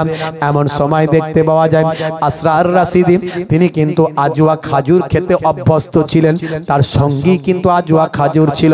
পাশাপাশির মধ্যে তিনি খোঁজা শুরু করলেন কোথাও কোনো বীজ পাওয়া যায় কিনা, লিকুইড পাওয়া যায় কিনা। দেখা গেল ভাই আমার সে ম্যানচেস্টার বিশ্ববিদ্যালয়ে সেখানে ইঁদুর মারা বীজ ছিল বাবা, লিকুইড রাখা ছিল। এমন সময় ভরা মজলিসে হে তরুণ যুবকেরা, ভাই আমার বন্ধুরা, ওই ইঁদুর মারা লিকুইড বীজটা দাঁড়িয়ে দাঁড়িয়ে এমন সময় আসরার রাশিদি সবাইকে দেখিয়ে তিনি ঢক ঢক করে বীজটা খেয়ে নিয়েছিলেন। আর পকেটে তিনার পকেটে ছিল আজুয়া খেজুর, কয়েক পিস আজুয়া খাজুর তিনি খেয়ে নিয়েছিলেন। খাজুর খাইয়ে নিয়ে তিনি ডিবেট করেছিলেন, বক্তব্য রেখেছিলেন, কয়েক ঘন্টা সেখানে ছিলেন এবং বুঝিয়ে দিয়েছিলেন, দেখো আমার শরীরে সামান্য বিষের বিন্দু মাত্র কোনো ইফেক্ট নাই। 1450 বছর আগে বিশ্বনবী যা বলেছেন সব আজকের যুগে বিজ্ঞান আর বাস্তবতায় পরিণত হয়েছে। কিছু কম বেশি 15 থেকে 20,000 আমার বক্তব্য আছে ইন্টারনেটে। আমি প্রত্যেকটা বৈজ্ঞানিক ব্যাখ্যা দেওয়ার চেষ্টা করেছি। দাড়ির মধ্যে কি সায়েন্স আছে, ডান দিকে কাত হয়ে ঘুমালে কি বিজ্ঞানসম্মত হলো, চেটে বুচে খাওয়ার মধ্যে কি সায়েন্স আছে, বসে পেচ্ছাপ করার মধ্যে কি বিজ্ঞান আছে, হ্যাচ্চ করলে কেন আলহামদুলিল্লাহ বলতে হয়, আসসালামু আলাইকুমের মধ্যে কি বিজ্ঞান বাস্তবতা পাওয়া যায়, আমি সব কিছু তথ্য তুলে ধরেছি। বেশি কথা আমি বলবো না। হে তরুণ যুবকেরা, হে আমার মুরব্বিয়ানেরা, 1450 বছর আগে বিশ্বনবী জানিয়ে দেন বাবা ভাই আমার দোস্ত আমার, মহিলাদের রূপের থেকে গুণটা তুমি বেশি দেখো, তার মধ্যে দিন আছে কিনা, তার মধ্যে শরিয়ত আছে কিনা, তার মধ্যে ইসলাম আছে কিনা। মহিলাকে বিবাহ করতে গেলে এই জিনিসগুলো সবচেয়ে আগে লক্ষ্য করো। হে তরুণ যুবকেরা, হে আমার বন্ধুরা, দেখুন এর মধ্যে কি বাস্তবতা পাওয়া যায়, এর মধ্যে কি আজকের যুগের মডার্নিজম পাওয়া যায়। আজকে ঘরে ঘরে অশান্তি, কিন্তু যে মহিলার মধ্যে দিন থাকবে, ইসলাম থাকবে, রাসূলের সুন্নাত থাকবে, আল্লাহকে ভয় করবে, রাসূলকে ভালোবাসবে, সেই মহিলাকে যদি কোনো যুবক বিবাহ করে, তার ঘরেতে আশা করা যায় শান্তি বিরাজ করবে। তার কারণ হলো এটা আজকের যুগের কথা নয়, 1450 বছর আগে আল্লাহর নবীর নির্দেশ। 4 ইমামের এক ইমাম হযরত ইমাম আহমদ বিন হাম্বল রাহমাতুল্লাহ আলাইহি যখন তার বিবাহের বয়স হলো, সেই সময় তার চাচি আম্মাকে বললেন, অমুক ফ্যামিলিতে দুটো কন্যা বিবাহ উপযুক্ত আছে, যান যান ও চাচি আম্মা যান, ও চাচি আম্মা যান যান, অমুক বাড়িতে দুটো কন্যা বিবাহ উপযুক্ত আছে, তাদের মধ্যে সংবাদ নিয়ে আসুন কাকে আমার বিবাহ করা যায়। হে তরুণ যুবকেরা, 4 ইমামের এক ইমাম হযরত ইমাম আহমদ বিন হাম্বল তার বিবাহের জন্য তার চাচি আম্মা জান গেলেন। সেখানে গিয়ে দেখলেন দুজন বিবাহ উপযুক্ত মহিলা তার বাড়িতে। বড় মহিলা, সে তার চেহারা তো ভালো নয়, একটা চোখেরও সমস্যা আছে, মিডিয়াম শ্যামবর্ণের, খুব একটা দেখতে সুন্দরী নারী নয়। তার পোশাক আশাক, তার চেহারা, তার চুল, তার বাবা শরীরের অঙ্গ প্রত্যঙ্গ খুব সুন্দরী নয়। কিন্তু ছোট মহিলাটা ফর্সা টুকটুকে, সুন্দরী চেহারা, কেশ চুল চোখ পায়মার সবই দেখার মতো। এমন সময় চাচি আম্মা জান বললেন, বাবা আহমদ, বাবা 4 ইমামের এক ইমাম ইমাম আহমদ বিন হাম্বল, বাবা আহমদ শুনে রেখে দাও, আমি তোমার জন্য কিন্তু ওই ছোট কন্যাটাকেই পছন্দ করেছি, কারণ ছোট কন্যাটা হলো খুবই সুন্দরী, তোমার সঙ্গে খুবই মানাবে বাবা, আর তোমার জন্য ওটাই উপযুক্ত, কারণ তার কি সুন্দর চুল, কি সুন্দর চেহারা, কি সুন্দর গায়ের রং। এমন কথা শোনার পর ইসলামিক জ্ঞানে পণ্ডিত, বাবা কোরআন হাদিসের পণ্ডিত, বড় আলেম, বিখ্যাত আলেম, জগৎ বিখ্যাত একজন ইমাম, বাবা সেই জামানার মস্ত বড় ইমাম যিনি হয়েছিলেন হযরত ইমাম আহমদ বিন হাম্বল বললেন, আচ্ছা চাচিমা, এটা তো ছোট মহিলার সম্পর্কে, ছোট মেয়ের সম্পর্কে শুনলাম, এবার একটু বড় মেয়েটার সম্পর্কে বলুন তো, বড় মেয়েটার সম্পর্কে একটু বর্ণনা করুন। হে তরুণ যুবকেরা, চাচিমা সেই সময় বলেছিলেন, হে ইমাম আহমদ বিন হাম্বল, বড় মহিলাটা হলো শ্যামবর্ণের, বড় বোনটা হলো শ্যামবর্ণের, খুব একটা সুন্দরী নয়, তার চেহারা খুব একটা ফর্সা নয়, তার কেশ চুলও খুব একটা ভালো লাগলো না, তার চোখেরও একটা সমস্যা আছে, তার চেহারা খুব একটা বাবা সুগঠিত, খুব সুন্দর নয়। কিন্তু বাবা এমন কথা শোনার পর ইমাম আহমদ বিন হাম্বল বললেন, ঠিক আছে চাচিমা, বুঝে গিয়েছি, আপনি ছোট মেয়েটাকে পছন্দ করছেন, বুঝেছি। আচ্ছা বলুন তো চাচিমা, ওই দুইজনের মধ্যে কার মধ্যে ঈমান বেশি আছে? ওই দুইজনের মধ্যে কার মধ্যে রাসূলের সুন্নাত বেশি আছে? ওই দুইজনের মধ্যে কার মধ্যে তাকওয়া বেশি আছে? ওই দুইজনের মধ্যে কার মধ্যে সবচেয়ে আমল বেশি আছে? সেই কথা শুনে চাচিমা বললেন, এই আমলের দিক থেকে, ঈমানের দিক থেকে, সুন্নতের দিক থেকে থেকে, রাসূলের তারিকার দিক থেকে বড় মেয়ে সবচেয়ে এগিয়ে আছে। এমন কথা শোনার পরে হযরত ইমাম আহমদ বিন হাম্বল বললেন, যান চাচিমা, আমার বিবাহটা ওই ফ্যামিলির বড় কন্যার সঙ্গে ফিক্সড করো। জোরে হবে না? জোরে হবে না? কথাটা মনে আমার খুব একটা পছন্দ হলো না নাকি আপনাদের? হুজুর এটা আবার কেমন কথা বললেন, আমরা হলে করব না, তাই তো নাকি? হে তরুণ যুবকেরা, হে আমার বন্ধুরা, হে আমার মুরব্বিয়ানেরা, শুনে রেখে দিন বাবা, 40টা বছর ঘর সংসার করেছিলেন। 40টা বছর ঘর সংসার করার পরে ইমাম আহমদ বিন হাম্বলের স্ত্রী ইন্তেকাল করেছিলেন। ইন্তেকালের সময় ইমাম আহমদ বিন হাম্বল চোখ দিয়ে ঝরঝর করে পানি গড়িয়ে যায়। অসংখ্য তার